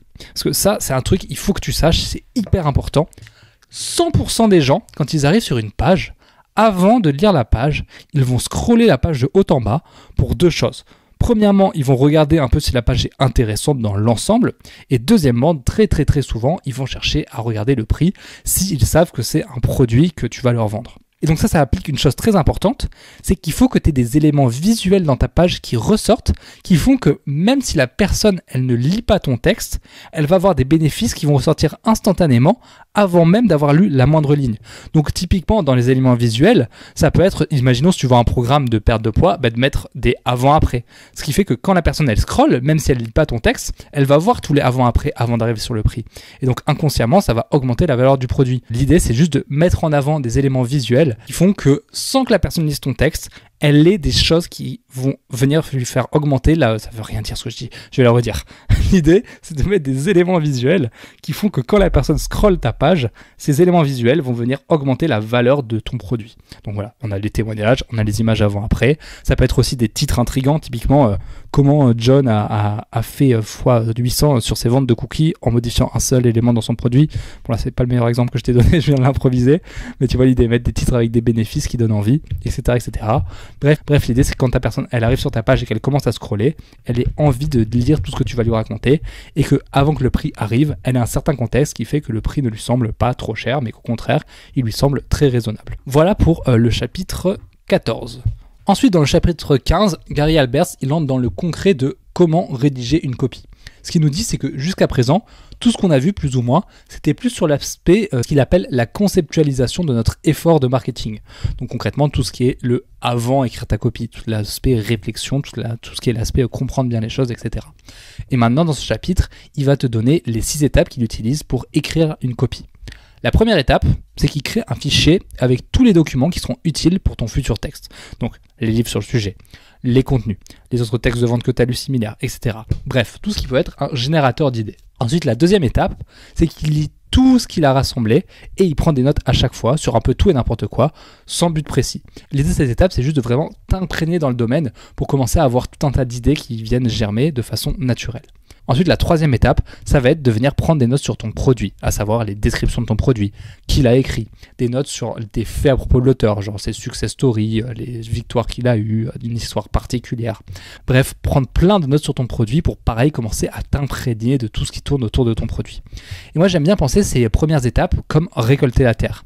L'idée, c'est quand on va faire un texte de vente, j'aime bien m'imaginer que je vais créer une magnifique statue. Ouais, je suis un sculpteur. Voilà, j'imagine que je veux créer une magnifique statue. Et pour la première étape, pour créer une belle statue, on va dire une statue de terre ou d'argile, c'est peut-être plus logique, c'est de venir faire un gros tas d'argile. C'est-à-dire que ta statue, tu ne peux pas la créer à partir de rien du tout. Il faut que tu aies déjà beaucoup de matière pour après pouvoir venir éliminer tout un tas de matière pour arriver sur ta forme là. Mais ça, c'est comme ça que j'aime bien voir ce truc là, c'est toutes les notes que tu vas prendre là, tu vas en éliminer 90%, mais il faut que tu prennes toutes ces notes là, parce que si tu les prends pas, tu n'as pas de matière sur laquelle venir travailler. C'est pour ça qu'on va chercher dans un premier temps, ce que Gary nous dit, les premières étapes, ça va être de venir récolter tout un tas d'éléments dans tous les sens, parce que comme ça va te faire de la matière sur laquelle tu vas pouvoir travailler. Bref, petite métaphore de la statue que j'aime bien. Ensuite, l'étape 4, c'est de trier tes notes. Une fois que tu as listé un peu dans tous les sens, il faut que tu mettes de l'ordre dans tout ça. Donc là, pour ça, Gary, ce qu'il fait, c'est la méthode qu'il utilise. Personnellement, je ne l'utilise pas, mais je te la donne si jamais tu veux l'utiliser. Il te dit, tu prends toutes les notes et tu mets des petites étoiles à côté des notes qui sont un peu importantes. Sur les notes qui sont un peu importantes, tu mets une étoile. Sur les notes qui sont assez importantes, tu mets 2 étoiles, et sur les notes qui sont très importantes, tu mets 3 étoiles. Ça te permet de faire ressortir le reste. Bon, bref, l'idée c'est vraiment de venir trier tes notes pour venir te débarrasser de tout ce qui est inutile et venir faire du sens un peu dans tout. Ensuite, l'étape 5, c'est d'arrêter de travailler sur le projet et de faire autre chose. Pourquoi ? Ça, il ne l'explique pas dans le livre, mais c'est un concept qui est expliqué par Barbara Oakley dans un TED, non, c'est pas du tout dans un TED, pardon, c'est dans un talk à Google, et elle nous dit que en fait, il y a 2 modes dans notre cerveau. Il y a un mode, c'est le diffuse mode, et l'autre, c'est le focus mode. Et pour la faire très simple, quand on est concentré sur une tâche, on va être concentré sur une partie précise dans notre cerveau. Donc typiquement, si on fait des maths, il faut que tu imagines que c'est comme si tu disais, c'est pas le cas, mais c'est une métaphore. C'est comme si tu utilisais la partie en haut à droite de ton cerveau, tu vois. Et toute ton attention, elle était concentrée sur cette partie en haut à droite. Ça, c'est ce qu'elle appelle le focus mode. Et à l'inverse, le diffuse mode, c'est quand tu fais rien, quand tu es en train de planer, etc. Et là, il faut que tu imagines que ton attention, elle part un peu dans ton cerveau dans tous les sens, mais elle va pas dans une zone précise. Elle va commencer à aller en haut à droite, puis en bas à gauche, puis au milieu. Tu vas commencer à penser à la liste des courses, puis tu vas penser à la série Netflix, puis tu vas penser, je sais pas, à tiens, ce truc que tu devais acheter. Bref, tu vois, ton cerveau, il va dans tous les sens. Et donc elle explique que tu as ces 2 modes. Le focus mode, c'est le mode qu'on a quand on travaille, et le diffuse mode, c'est le mode qu'on a quand on fait rien. L'idée, c'est qu'en fait, jusqu'à présent, on a récolté tout un tas d'informations, et maintenant, on veut juste vaquer et ne plus réfléchir pour se mettre en diffuse mode, pour faire en sorte que notre attention aille un peu dans tous les sens, et qu'elle vienne venir nous offrir des idées. Tu sais, c'est le moment où genre tu marches dans la rue, où tu prends ta douche, et d'un coup, bam, t'as l'idée qu'il te fallait, t'as le truc qu'il fallait sur lequel tu bloquais alors que tu n'étais même pas en train d'y penser. Ça, c'est parce que tu étais en diffuse mode et du coup, ton cerveau est allé dans la zone particulière sur laquelle tu devais aller mais sur laquelle tu n'arrivais pas à aller parce que tu étais concentré sur une autre zone en focus mode. Et du coup, en diffuse mode, l'attention a pu aller sur cette zone-là et il a pu te donner l'idée particulière. Donc bref, Gary Albert me dit fais une pause parce que pendant la pause, tu vas avoir des idées. Et donc voilà, l'explication derrière, c'est diffuse mode versus focus mode.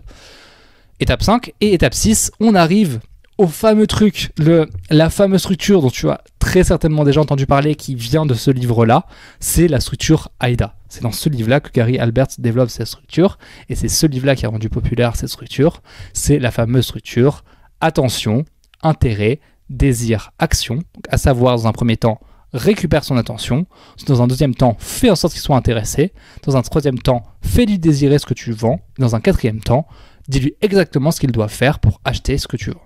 Et là, le truc, je vais venir débunker. Pourquoi est-ce que... je pense que tu t'en es bien rendu compte. Il y a des moments où ça fonctionne super bien. Et il y a des moments où tu te dis, mais putain, mais ça ne marche pas du tout. Je n'arrive pas à l'utiliser. Et bref, tu galères. Pourquoi ? Tout simplement parce que, comme je l'ai dit, le contexte dans lequel Gary écrit ce truc-là, c'est le contexte où tu parles à des inconnus. Du coup, la structure AIDA, elle fonctionne super bien quand tu parles à des inconnus. Mais dès que tu te mets dans un contexte typiquement d'envoyer par exemple des mails à ton audience qui te connaît déjà, ou je sais pas, de faire des vidéos YouTube où à la fin le but c'est de vendre quelque chose, ou tu te mets dans un contexte de webinaire, où du coup tu as déjà eu de la pub avant, où les gens te connaissent déjà un peu, d'un coup la structure elle fonctionne beaucoup moins bien, parce que c'est pas du tout des inconnus.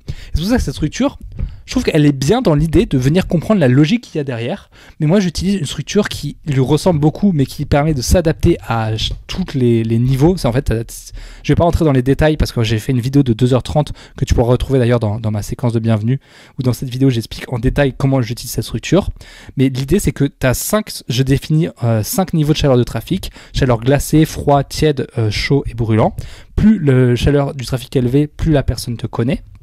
Et en fait, moi, cette structure que j'utilise, c'est 5 parties où chaque partie vient s'adapter à une chaleur particulière de trafic pour venir le faire passer au niveau d'après. Donc, typiquement, la partie 1, c'est pour faire passer du niveau glacé au niveau froid. La partie 2, c'est pour faire passer du niveau froid au niveau tiède, etc., etc. Et donc, c'est 5 grandes parties que, encore une fois, là, je te donne en globalité. Si tu veux rentrer dans les détails, pour la retrouver dans ma vidéo de 2h30 que je donne dans ma séquence email. Mais donc, ces 5 grandes parties, c'est numéro 1, la situation actuelle, c'est-à-dire décris-lui sa situation actuelle et son objectif. Ensuite, numéro 2, décris-lui sa situation rêvée, c'est ce dont on va parler un peu plus tard, mais c'est le fantasme. Donc en fait, littéralement, décris-lui à quoi sa vie ressemblera quand il aura atteint son objectif. Ensuite, la troisième partie, c'est le mécanisme, à savoir, explique-lui le mécanisme qui lui permet de passer de sa situation actuelle à sa situation de rêve. La partie 4, c'est le produit, à savoir, montre que le mécanisme que tu viens d'expliquer est contenu dans ton produit. Et la partie 5, c'est la boucle anti-objection, retire toutes les objections restantes sur lui, sur toi et sur ton produit. Voilà pour les 5 grandes parties. Si tu veux plus de détails, vidéo de 2h30 dans la séquence email.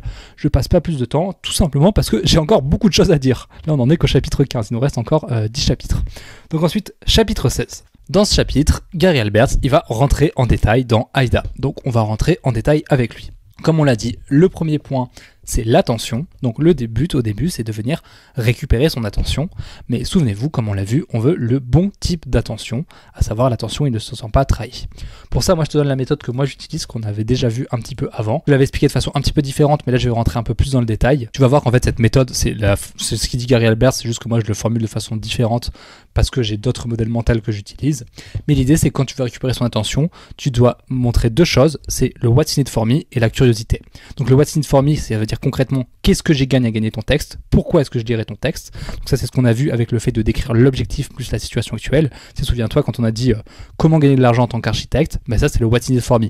La personne, elle arrive, elle se dit ok, si je lis ce texte, je sais que ça me parle parce que je suis un architecte et je sais que je vais pouvoir gagner de l'argent, donc j'ai un intérêt à lire le texte. C'est le premier point. Et tu viens combiner à ça la curiosité avec le sac de terre, le fameux sac de terre. Mais là, typiquement, si c'était un architecte, j'en sais rien, on pourrait lui avoir mis un dollar en haut de la... Bon, j'ai pas d'idée là, c'est nul, mais c'est mettre $1 en haut de la lettre et venir justifier en mode je t'ai mis ça parce que je voulais te faire gagner de l'argent. C'est un truc que Gary Alberts avait fait, typiquement. Mais je te dis c'est nul parce que c'est pas vraiment adapté pour les architectes. Mais bref, donc voilà, tu fais what's it for me plus curiosité et ça permet de venir récupérer l'attention. Et je t'ai mis un autre exemple que je vais reprendre. Souviens-toi le livre dont on avait parlé sur J'ai tourné la page, le truc des femmes divorcées. Comme ça te fait un autre exemple de ce truc-là. Le what's in it for me, ça serait comment tourner la page après un divorce. La curiosité, ça serait 2 trucs, outils psychologiques plus un psychologue d'Harvard. Et un exemple d'accroche qu'on pourrait faire, ça serait, ou de titre, message aux femmes qui viennent de divorcer, tourner enfin la page grâce à cet outil psychologique développé par un psychologue d'Harvard. Donc voilà, c'est un exemple d'accroche où tu vois qu'on vient lui montrer que la personne en particulier, notre foule affamée qu'on vise, elle a un intérêt à venir lire cette lettre et on vient rajouter de la curiosité avec l'outil psychologique développé par un psychologue d'Harvard. On ne sait pas trop ce que c'est, mais ça nous donne envie de lire. Donc ça, c'est pour l'aspect attention. Ensuite, dans l'aspect intérêt, on va chercher à venir récupérer son intérêt. Et là, Gary Alberts, il nous dit comment est-ce que lui, il fait. C'est qu'il va venir donner des faits intéressants à la personne. Donc typiquement, combien d'argent est-ce que tu peux faire? Combien de sable est-ce qu'il y a sur la plage? Si on reprend l'exemple du truc avec la terre. Ensuite, l'idée que c'est une des meilleures plages pour l'immobilier, etc., etc. Bref, venir lui donner des faits intéressants. Encore une fois, moi, c'est pas la méthode que je préfère. Pourquoi? Parce que je trouve que faire ça, en fait, c'est un peu aller à contre-courant. Je m'explique. Là, ce qu'il fait, c'est que dans la partie intérêt, littéralement, il essaye de créer de l'intérêt en lui donnant des faits intéressants. Mais du coup, ça revient à devoir travailler sur le fait de créer un intérêt qui n'est pas déjà préexistant. On est d'accord, puisque de base, il n'était pas spécialement intéressé par cette plage, et on va chercher à venir l'intéresser en venant lui donner des choses. Moi, je pense qu'à cette étape, le plus intéressant, c'est pas de venir créer de l'intérêt, mais c'est de venir récupérer un intérêt qu'il a déjà et de lui montrer qu'en lisant cette lettre, il va pouvoir récupérer ce fameux intérêt. Je vais te donner un exemple, ça sera beaucoup plus parlant, mais en fait, concrètement, c'est lui dire... Tu as ton objectif particulier, mais en lisant cette page, tu vas en apprendre plus sur ton objectif.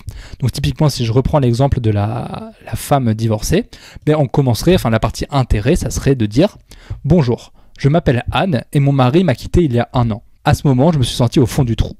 Mais après 6 mois de dépression, j'ai décidé d'agir et de voir un thérapeute. C'est là qu'il m'a parlé d'une méthode développée par un psychologue d'Harvard, le triangle K. » Donc là, qu'est-ce qu'on fait? C'est typiquement, on vient lui dire, regarde, je suis dans le même cas que toi, j'étais dans ce truc de ne pas réussir à tourner la page, et j'ai réussi à m'en sortir grâce à une fameuse méthode. Donc on vient prendre son intérêt qui est de dire, la personne à qui on parle, elle veut tourner la page, et on lui dit, moi, j'ai un truc qui va te permettre de tourner la page. Du coup, qu'est-ce qu'on fait? On vient prendre l'intérêt de la personne qui est déjà existant, et on vient utiliser cet intérêt pour lui donner envie de lire la suite de la page. Donc voilà, c'est un truc que je trouve beaucoup plus efficace que de juste venir donner des faits, mais évidemment tu peux venir combiner les deux. Moi je te donne juste ce que Gary dit et je te dis moi comment est-ce que je fonctionne, comme ça te permet d'avoir une vision plus large et de pouvoir fonctionner comme toi tu préfères. Donc voilà pour l'aspect intérêt. Ensuite, dans l'aspect désir, là on va chercher à venir susciter son désir. Comment est-ce que Gary fait? Il vient décrire les bénéfices que le prospect aura en achetant les produits ou le service. C'est le fameux bénéfice versus fonctionnalité. Donc là, si on reprend l'exemple de l'immobilier à Hawaï, quelques bénéfices qu'il pourrait donner pour créer du désir, ça serait de dire par exemple, tu vas pouvoir t'acheter une nouvelle voiture, comme ça tu vas pouvoir impressionner tes amis et ta famille et rouler dans le confort et le luxe. Un autre exemple, tu vas pouvoir t'acheter une belle maison, encore c'est du confort, du luxe et du statut. Un autre exemple, tu auras une tranquillité d'esprit, tu n'auras pas de soucis de facture ou de finance. Pareil, tu pourras faire de voyager partout, parce que l'argent te permet de voyager dans le monde entier, d'aller où tu veux quand tu veux. Un autre bénéfice, c'est que tu pourras attirer le sexe opposé. Et un dernier qui donne, c'est avoir du temps libre, parce que l'argent te permet d'acheter du temps. Bref, venir mettre des bénéfices qui vont venir créer du désir. Et encore une fois, moi je suis pas fan de cette approche particulière. Pourquoi ? Parce que je trouve que c'est extrêmement flou. Déjà, venir mettre des bénéfices, ça veut dire quoi ? C'est quoi le bénéfice ? Parce qu'en fait, si tu prends n'importe quel produit, tu peux venir lui donner n'importe quel bénéfice. Parce que enfin, tu vois, typiquement, si tu prends gagner de l'argent, en fait, gagner de l'argent, ça peut venir t'apporter littéralement quasiment tous les bénéfices. Donc, bref, en fait, je trouve que tu as cette idée de truc qui est très flou de dire, ok, bénéfice, mais qu'est-ce que ça veut dire ? Premièrement, et deuxièmement, le deuxième problème qui, je pense, est encore plus important, c'est comme on l'a vu, les bénéfices, il peut y en avoir plein. Et si tu arrives et que tu commences à lister des bénéfices dans tous les sens dans ton texte, mais ton texte, il va juste devenir flou parce que la personne va se dire, ok, mais concrètement, qu'est-ce que je vais gagner ? Genre, tu me parles de ça, tu me parles de ça, tu me parles de ça. Bref, je pense que c'est un bon moyen de juste venir créer du flou et aussi de venir faire sonner ton texte comme irréaliste parce que évidemment si tu lui promets tout et n'importe quoi ça sonne juste faux. Donc c'est pour ça que moi je préfère réfléchir pour créer du désir non pas en termes de bénéfices mais de fantasmes ou de situations rêvées. C'est ce dont je te parlais juste avant avec les 5 parties. C'est quoi concrètement cette idée de fantasme ? C'est que souviens-toi, on a un objectif précis que la personne veut atteindre, donc typiquement l'idée de tourner la page par exemple, ça va être un objectif. Mais le fantasme, ça va être à quoi la personne s'imagine que sa vie ressemblera une fois qu'elle aura atteint cet objectif. Donc typiquement dans le cas de tourner la page, on peut s'imaginer à quoi la personne elle s'imagine que sa vie ressemble. Elle s'imagine qu'elle se lève le matin, elle se sent bien, elle a le cœur léger, elle a plus cette pression de se sentir mal, juste en fait voilà, elle se sent épanouie à nouveau. Voilà, ça c'est un exemple de fantasme. Dans cette partie-là, je pense que le plus efficace, c'est de faire ce qu'on appelle la visualisation. Donc tu te demandes quelle image il se fait de sa vie de rêve une fois qu'il a atteint son objectif, et c'est cette image que tu viens de lui décrire. Donc là, je te l'ai écrit littéralement avec l'exemple de la femme divorcée. Donc juste avant, souviens-toi, j'avais décrit en mode... Bonjour, je m'appelle Anne et mon mari m'a quitté il y a 1 an, je me suis senti au fond du trou, blablabla, et j'ai réussi à m'en sortir grâce à une méthode d'un psychologue d'Harvard, le triangle de K. Donc ça c'était la partie intérêt, et ensuite on développe sur la partie désir. Cet outil a été tellement libérateur pour moi que j'ai décidé de le partager à d'autres femmes qui ont vécu la même chose que moi. Il m'a permis de retrouver de la joie dans les petites choses du quotidien, j'ai de nouveau le sentiment d'avoir un cœur léger. Alors qu'est-ce que le triangle de K ? Blablabla. Là tu vois, c'est un exemple de description du fantasme. Évidemment, c'est pas super bien fait, pour la simple et bonne raison que je ne connais pas plus que ça cette cible de la femme divorcée. Donc le travail que j'ai fait là, il est un peu pourri, mais c'est pour ça que tu dois faire l'effort de bien comprendre la foule affamée et de bien venir savoir son fantasme pour bien venir le décrire en détail. Mais bref, l'idée c'est de venir décrire ce fantasme. Et pour ça, je te donne une astuce qui vient de Stan Leloup, si je dis pas de bêtises, sur un article qu'il avait écrit que je trouvais top. Et cette astuce, c'est la scène de cinéma. L'idée, c'est de se dire, quand tu veux décrire cette visualisation, pour faire en sorte qu'elle sonne bien, demande-toi comment est-ce qu'un réalisateur de cinéma, il aurait décrit cette scène-là, et c'est ce que tu fais. Typiquement, un réalisateur de cinéma, quand il veut montrer quelqu'un est triste, il va pas écrire « je suis triste ». Enfin, à l'écran, il va pas y avoir écrit « je suis triste ». Donc tu vois, si toi dans ton texte t'arrives et que t'écris « je suis triste », ok, oui, t'es triste, mais il manque un truc, il manque de l'émotionnel. Non, ce qu'il va faire un réalisateur de cinéma, s'il veut montrer par exemple, je sais pas, qu'une femme est triste, il va faire en sorte que la femme, elle s'accroupit et qu'elle commence à sangloter. Donc là, typiquement, le dire, si tu racontes une histoire où tu dis j'étais triste, tu vas pas dire j'étais triste, tu vas dire à ce moment-là, je me suis accroupi, je me suis mis à pleurer. Du coup, tu dis pas j'étais triste, mais la personne, elle comprend que t'étais triste et ça crée beaucoup plus d'émotionnel, c'est beaucoup plus impactant et c'est beaucoup plus visuel. Voilà pour la petite astuce de la scène de cinéma.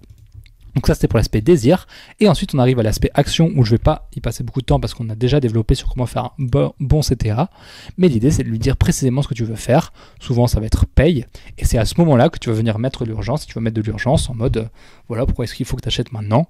Et encore une fois, fais très attention avec l'urgence à bien l'utiliser parce que souvent c'est très mal utilisé et ça se transforme juste en un briseur de confiance plus qu'autre chose.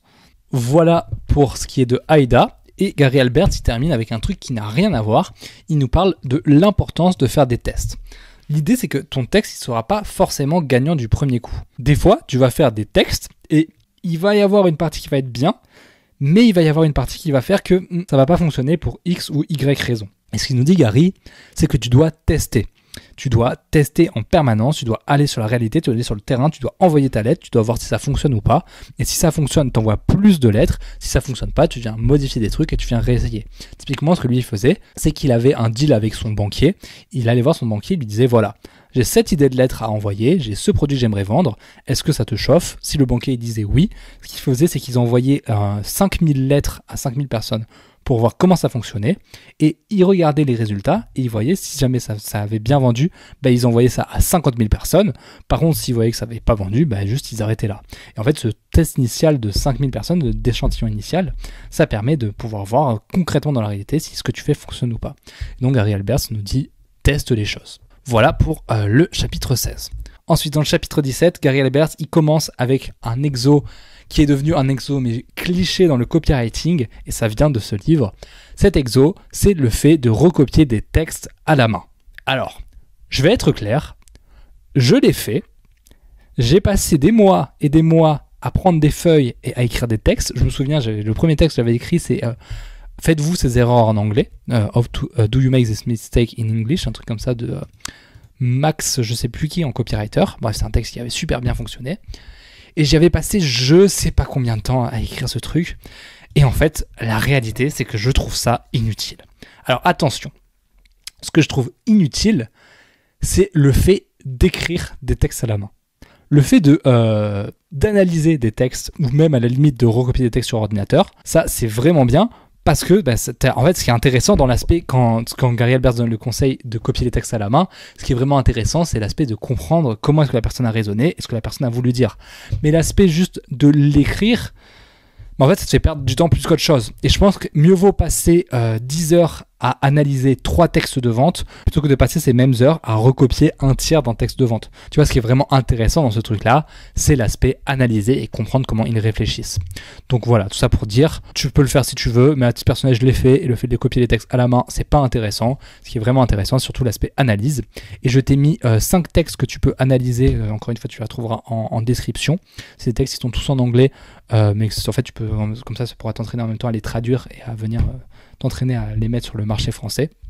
Donc ces textes-là, c'est le premier, c'est à 60 miles de l'heure. Le seul bruit qu'on entend sur la Rolls-Royce, c'est le bruit du moteur. Le deuxième, c'est le texte des armoiries de Gary Alberts. Le troisième, c'est le texte de John Capel sur « Ils ont rigolé quand je me suis assis au piano, mais quand j'ai commencé à jouer 3 petits points ». Quatrième texte, c'est le texte de Wall Street Journal, qui est la lettre de vente qui a le plus vendu de tous les temps. D'ailleurs, c'est la lettre de vente que j'ai analysée dans ma dernière newsletter. J'ai expliqué en détail qu'est-ce qui faisait que ce texte était si bon. Dis-toi qu'il a vendu pour 2 milliards d'euros. Pas 2 millions, 2 milliards d'euros. Donc c'est le texte à ce jour qui a le plus vendu en copywriting. Donc voilà, je t'ai mis ça en description. Et le dernier texte, c'est Do you make this mistake in English, ce dont je te parlais tout à l'heure.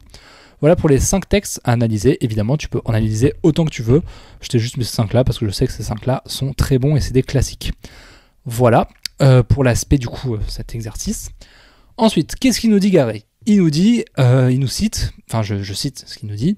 Un bon écrivain est celui qui rend les choses parfaitement claires. Il rend les choses faciles pour le lecteur, faciles à comprendre, faciles à lire.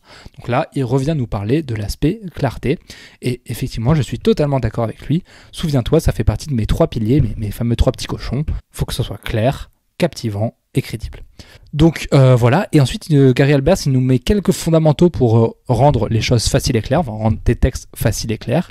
Il nous dit déjà, quand tu écris, utilise des mots de la vie de tous les jours. Tu vas pas utiliser le mot se procurer, mais tu vas utiliser le mot obtenir. Ensuite il nous dit, fais des phrases courtes et des paragraphes courts.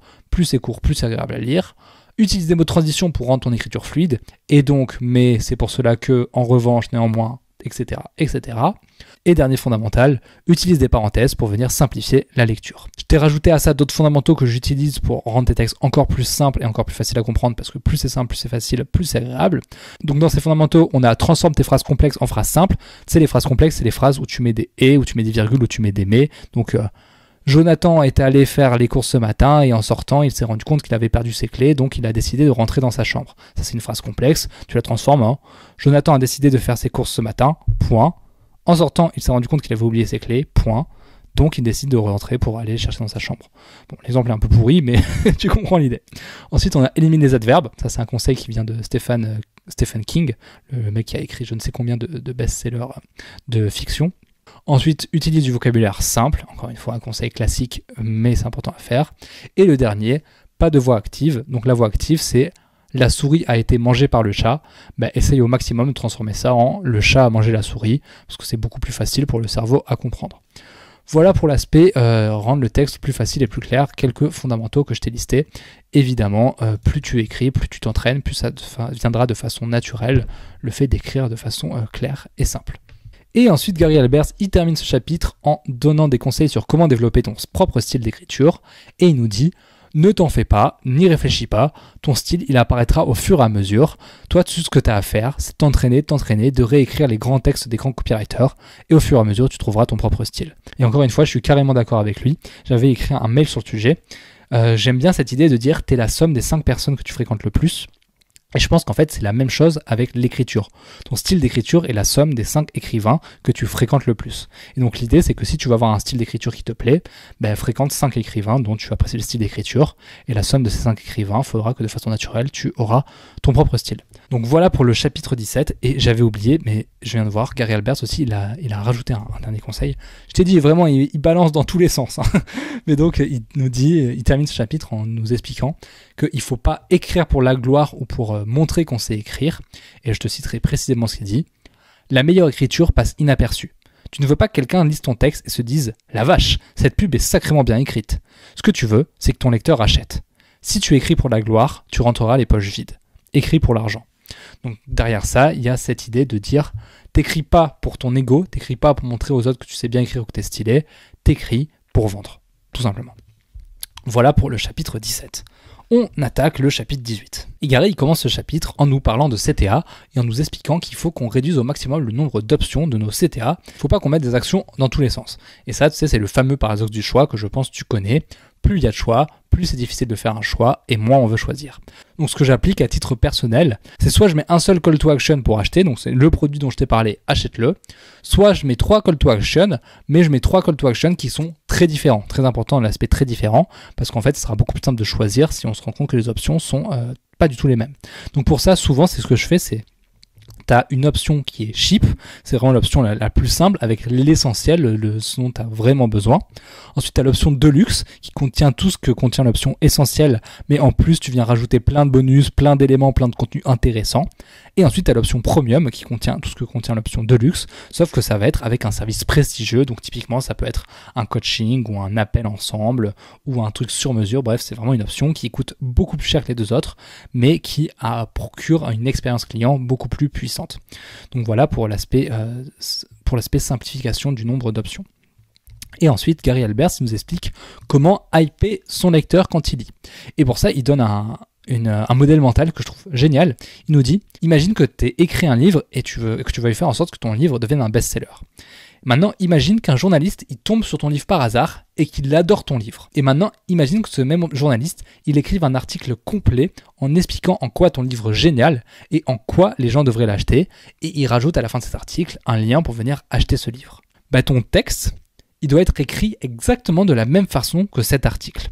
En fait, ce que tu veux, c'est vendre ton produit comme si tu étais un consommateur de ce produit. Quand tu écris, imagine-toi vraiment que tu es un prospect, que tu as reçu ce produit et que ce produit a changé ta vie et du coup tu as envie de le recommander à d'autres personnes comme toi parce que tu as vu les impacts, tu as vu à quel point il était bien, tu as vu à quel point il t'a amélioré la vie et donc tu as envie d'améliorer la vie de d'autres personnes. Et évidemment, tu te mets dans cette posture seulement si ton produit est vraiment qualitatif et s'il améliore vraiment la vie des autres. Sinon, tu améliores ton produit jusqu'à le rendre bon. Donc voilà pour la posture, qu'on pourrait dire la posture de journaliste.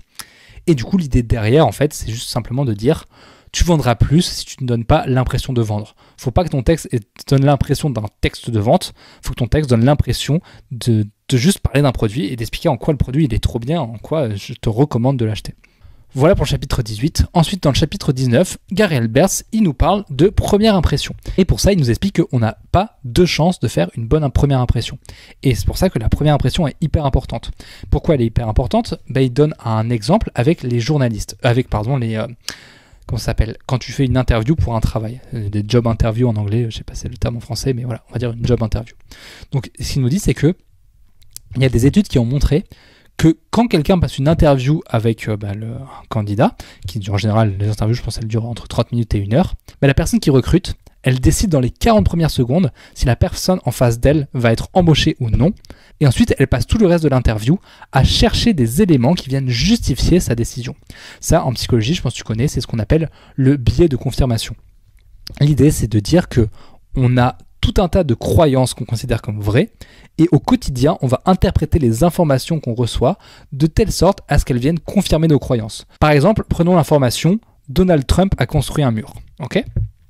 Imaginons que je suis pour Donald Trump, que je suis pro-Donald Trump, je reçois cette information « Donald Trump a construit un mur », ce que je vais me dire c'est « Ah voilà, ça c'est un homme qui fait les choses, qui dit ce qu'il fait, qui n'a pas peur de faire ce qu'il dit ». Je viens de dire 3 fois la même chose, t'as compris l'idée.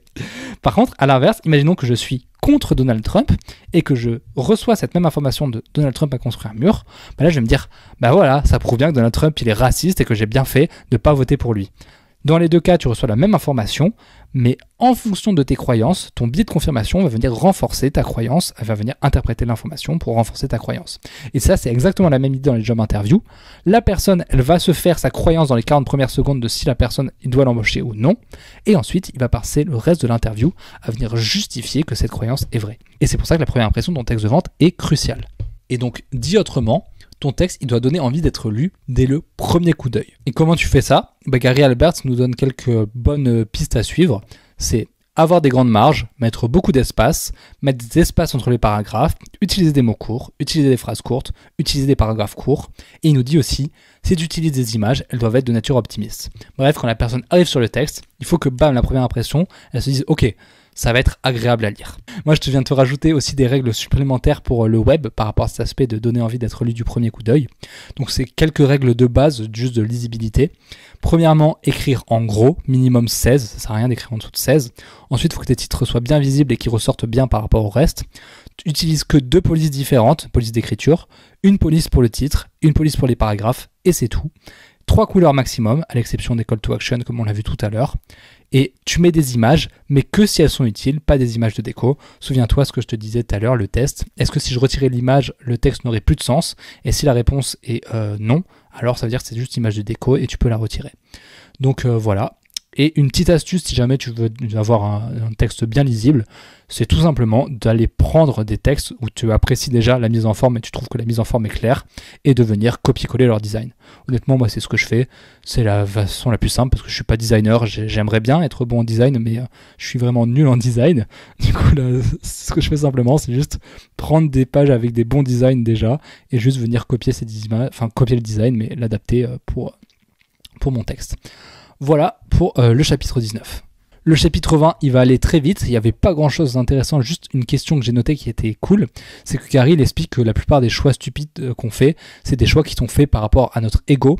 Et donc, pour éviter de faire des choix stupides, une question simple à se poser, c'est qu'est-ce que j'aurais voulu que mon enfant fasse ? Parce que quand on se met dans du point de vue de l'enfant, enfin du point de vue du père qui parle à son enfant, l'ego ne rentrera pas en compte puisque ce qu'on veut, c'est la meilleure chose pour l'enfant et pas un truc en mode je suis un bonhomme. Donc voilà pour le chapitre 20. Ensuite, dans ce chapitre 21, Gary, il nous explique comment faire une bonne proposition. Donc, qu'est-ce que c'est la proposition ? Littéralement, c'est l'offre que tu fais. Donc, concrètement, si tu me donnes X $, je te donnerai X produits. Ça, c'est l'offre qu'on fait de façon générale, la proposition. Mais tu peux aussi faire des propositions qui sont plus précises, comme typiquement, alors acheter un offert, ou alors achète maintenant et bénéficie de 50% sur le deuxième, etc., etc. Bref, des propositions que tu vas faire à ton client. Gary me dit que dès que tu proposes un deal qui semble plus avantageux pour le client que pour toi, tu dois avoir une explication logique ou ta proposition, elle ne sera pas crédible. Donc quand tu fais des propositions qui sont intéressantes pour le client, et c'est ce que tu devrais proposer dans quasiment tous tes deals, mais quand tu fais ce genre de proposition, tu dois faire en sorte de donner des explications qui justifient la proposition. Là, je t'en ai listé quelques-unes qui donnent dans le livre. Je vais faire faillite, c'est pour ça que c'est moins cher, c'est les soldes, j'ai trouvé un bon plan, c'est gagnant-gagnant, je dois faire de l'espace pour la marchandise qui arrivera prochainement, c'est Noël, etc., etc. Mais ce qu'il nous dit, c'est qu'il y a une explication qui est l'explication la plus puissante de toutes, et cette explication, c'est « Je t'offre ce deal parce que, dû à une circonstance unique, tu es spécial ». Donc là, il a mis 3 exemples. Par exemple, comme tu es un juge en art reconnu, on t'offre ces tableaux pour la moitié de leur prix, mais seulement si tu nous donnes ton opinion par écrit. Donc là, l'idée, c'est qu'il justifie le fait que le tableau soit à moitié prix par le fait que c'est un juge en art reconnu, donc c'est quelqu'un de spécial. Un autre exemple, un ami commun à nous, Tom Smith, m'a dit de vous écrire parce qu'il m'a dit que vous étiez le meilleur pour juger de la valeur d'un livre comme celui que j'ai entre les mains. Donc ça, c'est un deuxième exemple. Et troisième exemple qu'il donne, je vous propose ce deal spécial parce qu'un client recherche exactement la voiture que vous proposez, donc je suis prêt à baisser le prix puisque je suis sûr de vendre derrière. Donc voilà des exemples de deal où dedans on justifie l'offre par le fait que la personne est dans un contexte, une circonstance particulière qui la rend unique. Donc soit on a un ami commun, soit tu vends exactement la voiture que la personne recherche, soit tu es un juge d'art, etc., etc. Donc l'idée, c'est de faire des propositions qui sont trop belles pour être vraies, entre guillemets, et de justifier pourquoi est-ce qu'elles sont vraiment vraies. Voilà pour le chapitre 21. Ensuite, dans le chapitre 22, Gary il commence en nous donnant un conseil que je trouve incroyable quand tu fais de la réécriture, que j'essaie d'appliquer à chaque fois, c'est de relire ta copie à voix haute. Pourquoi ? Parce qu'en fait, quand tu relis à voix haute, tu entendras toutes les imperfections, toutes les choses qui sont bizarres, toutes les choses qui sont pas fluides. Donc, quand tu as écrit ta copie et que tu travailles sur la phase de réécriture, tu relis à voix haute jusqu'à ce que tout te semble fluide. Voilà pour le conseil. Et ensuite, il nous résume les 7 étapes d'une campagne mail victorieuse. Aujourd'hui, c'est ce qu'on pourrait appeler un tunnel de vente. Mais bon, à l'époque, c'était des campagnes mail qui l'envoyaient, comme on l'a vu, des lettres à des inconnus. Donc, les 7 étapes. Numéro 1, trouve une foule affamée, tu commences à comprendre. Numéro 2, crée un produit à vendre à cette foule affamée. Et ici, je rajouterai un produit de qualité, parce que nous, on joue long terme, donc on veut non seulement que le produit, il l'achète, mais en plus qu'ils en soient satisfaits. Et Gary Halbert précise quelque chose de très important dans ces 2 premières étapes, c'est important de le faire dans cet ordre-là. D'abord, tu trouves un marché, et ensuite, tu développes un produit pour ce marché. Pourquoi ? Parce que souvent, ce qu'on va voir, c'est que des gens qui vont d'abord développer un produit et ensuite essayer de trouver un marché à qui vendre le produit. Le problème de faire ça, c'est que tu peux toujours adapter un produit pour un marché, mais tu peux pas adapter un marché à un produit. C'est pour ça que c'est toujours mieux de commencer par trouver une foule affamée et ensuite de trouver un produit à vendre à cette foule. Donc voilà pour les 2 premières étapes. Ensuite, étape 3, c'est écrire un texte de vente pour vendre ce produit à cette foule affamée. L'étape 4, c'est de tester ce texte sur un petit échantillon entre 1000 et 5000 personnes. L'étape 5, c'est d'analyser des résultats du test, voir si le texte s'est bien vendu ou pas. L'étape 6, si les résultats sont bons, tu l'envoies à 10 fois plus de personnes, donc entre 10 000 et 50 000 personnes. Et étape 7, si les résultats sont toujours bons, alors tu as un business qui est créé et tu n'as plus qu'à en prendre soin. Voilà pour les 7 étapes d'une campagne mail victorieuse que nous résume Gary dans le chapitre 22. Ensuite, chapitre 23, il nous donne une leçon qui a rien à voir avec le copywriting, c'est juste de façon générale le fait de faire. Il nous dit « Just do it », le fameux slogan de Nike. Donc, pourquoi est-ce qu'il nous dit ça ? Parce qu'en fait, il explique que c'est facile d'écouter des conseils, mais c'est beaucoup plus dur de les implémenter réellement. En fait, la plupart des gens qui vont lire un livre, qui vont écouter des vidéos, bref, qui vont apprendre des choses, derrière, ils vont pas implémenter. Et ce qu'ils vont faire, que sur le coup, des gens vont se sentir bien parce qu'ils vont se dire « Ah, je progresse, j'apprends des choses, c'est trop bien et tout ». Mais si on apprend des choses et que derrière, on met pas d'action en place, concrètement, c'est un peu de la branlette mentale. C'est juste apprendre des choses pour son plaisir personnel, pour avoir des shots de dopamine, pour se sentir bien, mais derrière, il n'y a pas d'action concrète dans la réalité. C'est pour ça que Gary il insiste sur l'importance de toutes les choses qu'il t'a expliquées là, dans ce livre-là. C'est pas juste écoute-les et te dire « Oh là là, je les ai écoutées, c'est bon, je suis devenu une meilleure personne ». Non, il faut les implémenter. Il faut que tu sois le genre de personne qui écoute des contenus et qui, quand il a fini le contenu, il arrête et il implémente les choses avant de passer sur un autre contenu. Et pour ça, il a une citation dans le livre, il dit « Ça ne sert à rien d'apprendre énormément si tu n'implémentes pas ce que tu apprends ». Après, du coup, évidemment, là, on est dans l'extrême. Tu peux pas tous les contenus que tu regardes implémenter les conseils, déjà tout simplement parce que les conseils ne sont pas forcément bons. Mais voilà, dans l'idée, c'est ne pas tomber en fait dans le piège de consommer des contenus juste pour consommer des contenus et derrière mettre des actions en place concrètement. Et moi, j'ai une règle que j'essaie d'appliquer pour ma consommation de contenu qui fait que ça me facilite la mise en implémentation, pour employer des termes techniques plutôt, enfin, plutôt dire la mise en action. Cette règle, c'est que j'essaye de suivre un seul créateur créateurs à la fois par domaine. Donc typiquement, si je veux m'intéresser à, je sais pas, on va dire du branding, j'ai envie d'en apprendre plus sur le branding, je vais essayer de prendre un seul créateur. Donc je vais aller lister tous les créateurs, je vais aller faire des recherches pour voir un peu tous les mecs qui parlent de branding, je vais aller consommer un peu des contenus à droite à gauche pour voir les mentalités de chacun, et quand j'en trouve un qui me semble vraiment compétent et où j'aime vraiment sa philosophie, je vais me dire ok, je prends que ce mec là et je vais venir travailler sur tout le contenu, sur toute la méthode de ce mec là et venir tout implémenter. Pourquoi est-ce que je fais ça ? Parce qu'en fait, on a tous une vision du monde unique, on a tous des modèles mentaux uniques, on a tous une perception unique. Et le truc, c'est que quand on est dans un domaine et qu'on écoute les conseils de plusieurs personnes, ces personnes, elles vont avoir une compréhension différente, elles vont avoir une perception différente, et du coup, les conseils vont peut-être venir se contredire d'une personne à l'autre. Et ça va nous créer un flou. En tout cas, moi, je sais que ça me crée un flou, parce que je me retrouve dans un truc où me dire, ok, lui, il a dit ça, mais lui, il a dit ça, et je comprends pas trop, et je sais pas comment ça fonctionne. Et au final, je me retrouve juste dans un flou, tout simplement parce que les deux ont pas les mêmes perceptions. C'est pour ça que je trouve ça beaucoup plus efficace de prendre un mec, m'assurer qu'il soit compétent, et une fois que je suis plus ou moins sûr qu'il est compétent, je viens juste vraiment implémenter sa méthode, implémenter jusqu'à avoir fait le tour. Et quand j'ai vraiment le sentiment de plus avoir rien à tirer de cette personne, ou juste que je pense avoir atteint mon objectif, j'arrête de suivre cette personne et je vais dans un autre domaine. Évidemment, je peux suivre plusieurs personnes à la fois, mais l'idée c'est par domaine précis, essayer de suivre une seule personne. Donc typiquement, moi je sais qu'en ce moment, là ça fait un an et demi, que dans le développement personnel, je n'écoute que Mark Manson quasiment, à 90%, et que j'essaye d'implémenter tous les conseils qu'il donne. Donc voilà pour ce point sur le Just Do It. Et ensuite, Gary Albert nous parle de crédibilité et il nous dit tout simplement que ton texte doit être crédible. Encore une fois, on arrive sur le troisième petit cochon des 3 petits cochons, l'aspect crédible. Pour ça, il nous donne quelques idées pour ajouter de la crédibilité. La première, c'est d'être plus précis. Typiquement, si tu dis la plupart des propriétaires de voitures ou si tu dis 77,6% des propriétaires de voitures, le propos où tu dis 77,6% des propriétaires de voitures, il semblera beaucoup plus crédible parce que tu es beaucoup plus précis. Un autre exemple qu'il donne, c'est tu peux perdre beaucoup de poids avec mon programme versus en moyenne, nos 879 membres ont perdu 10,4 kg en 30 jours. Tu vois, le deuxième est beaucoup plus précis, donc il est beaucoup plus crédible. Donc c'est le premier truc qui donne être plus précis. Et deuxième truc, évidemment, c'est les témoignages clients. Montrer, voilà, ce que je dis, c'est pas de la merde, ça fonctionne. Une autre façon très simple aussi que j'ai rajouté, si jamais tu veux te crédibiliser, si tu veux augmenter ta crédibilité, ton autorité, c'est tout simplement les explications. Parce que si tu montres que tu comprends ce que tu racontes, ça va être une façon extrêmement forte de montrer à la personne en face que tu es quelqu'un de confiance et que tu es crédible. Parce que la personne se dit, ok, le mec est pas con, le mec m'explique des trucs que moi je savais pas, donc le mec a une certaine compétence. Donc voilà, notre exemple, les explications.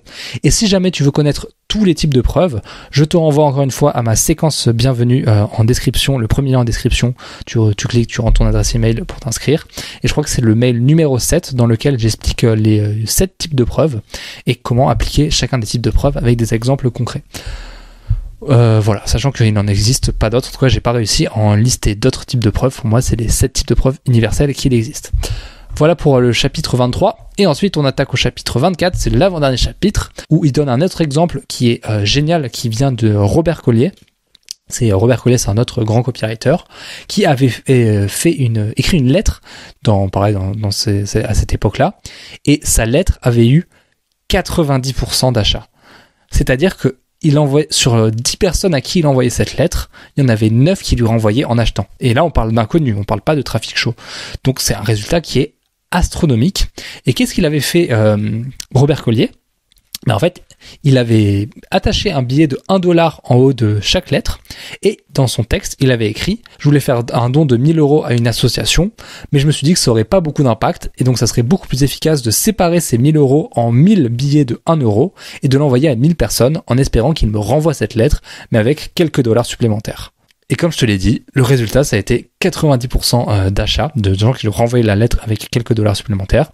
Et au total, avec cette campagne, il a généré des dizaines de millions de dollars. Voilà pour ce chapitre 24. Et le dernier chapitre, le chapitre 25, qui va être très rapide. Gary Albert, il conclut le livre en rappelant l'importance de se reposer, que travailler c'est cool, mais il faut aussi prendre du repos, parce que si tu fais que travailler, tu vas juste terminer en burn-out. Et il termine le livre en rappelant que ce qui compte le plus, c'est pas l'argent que tu génères, mais les relations que tu as avec les gens qui comptent le plus pour toi.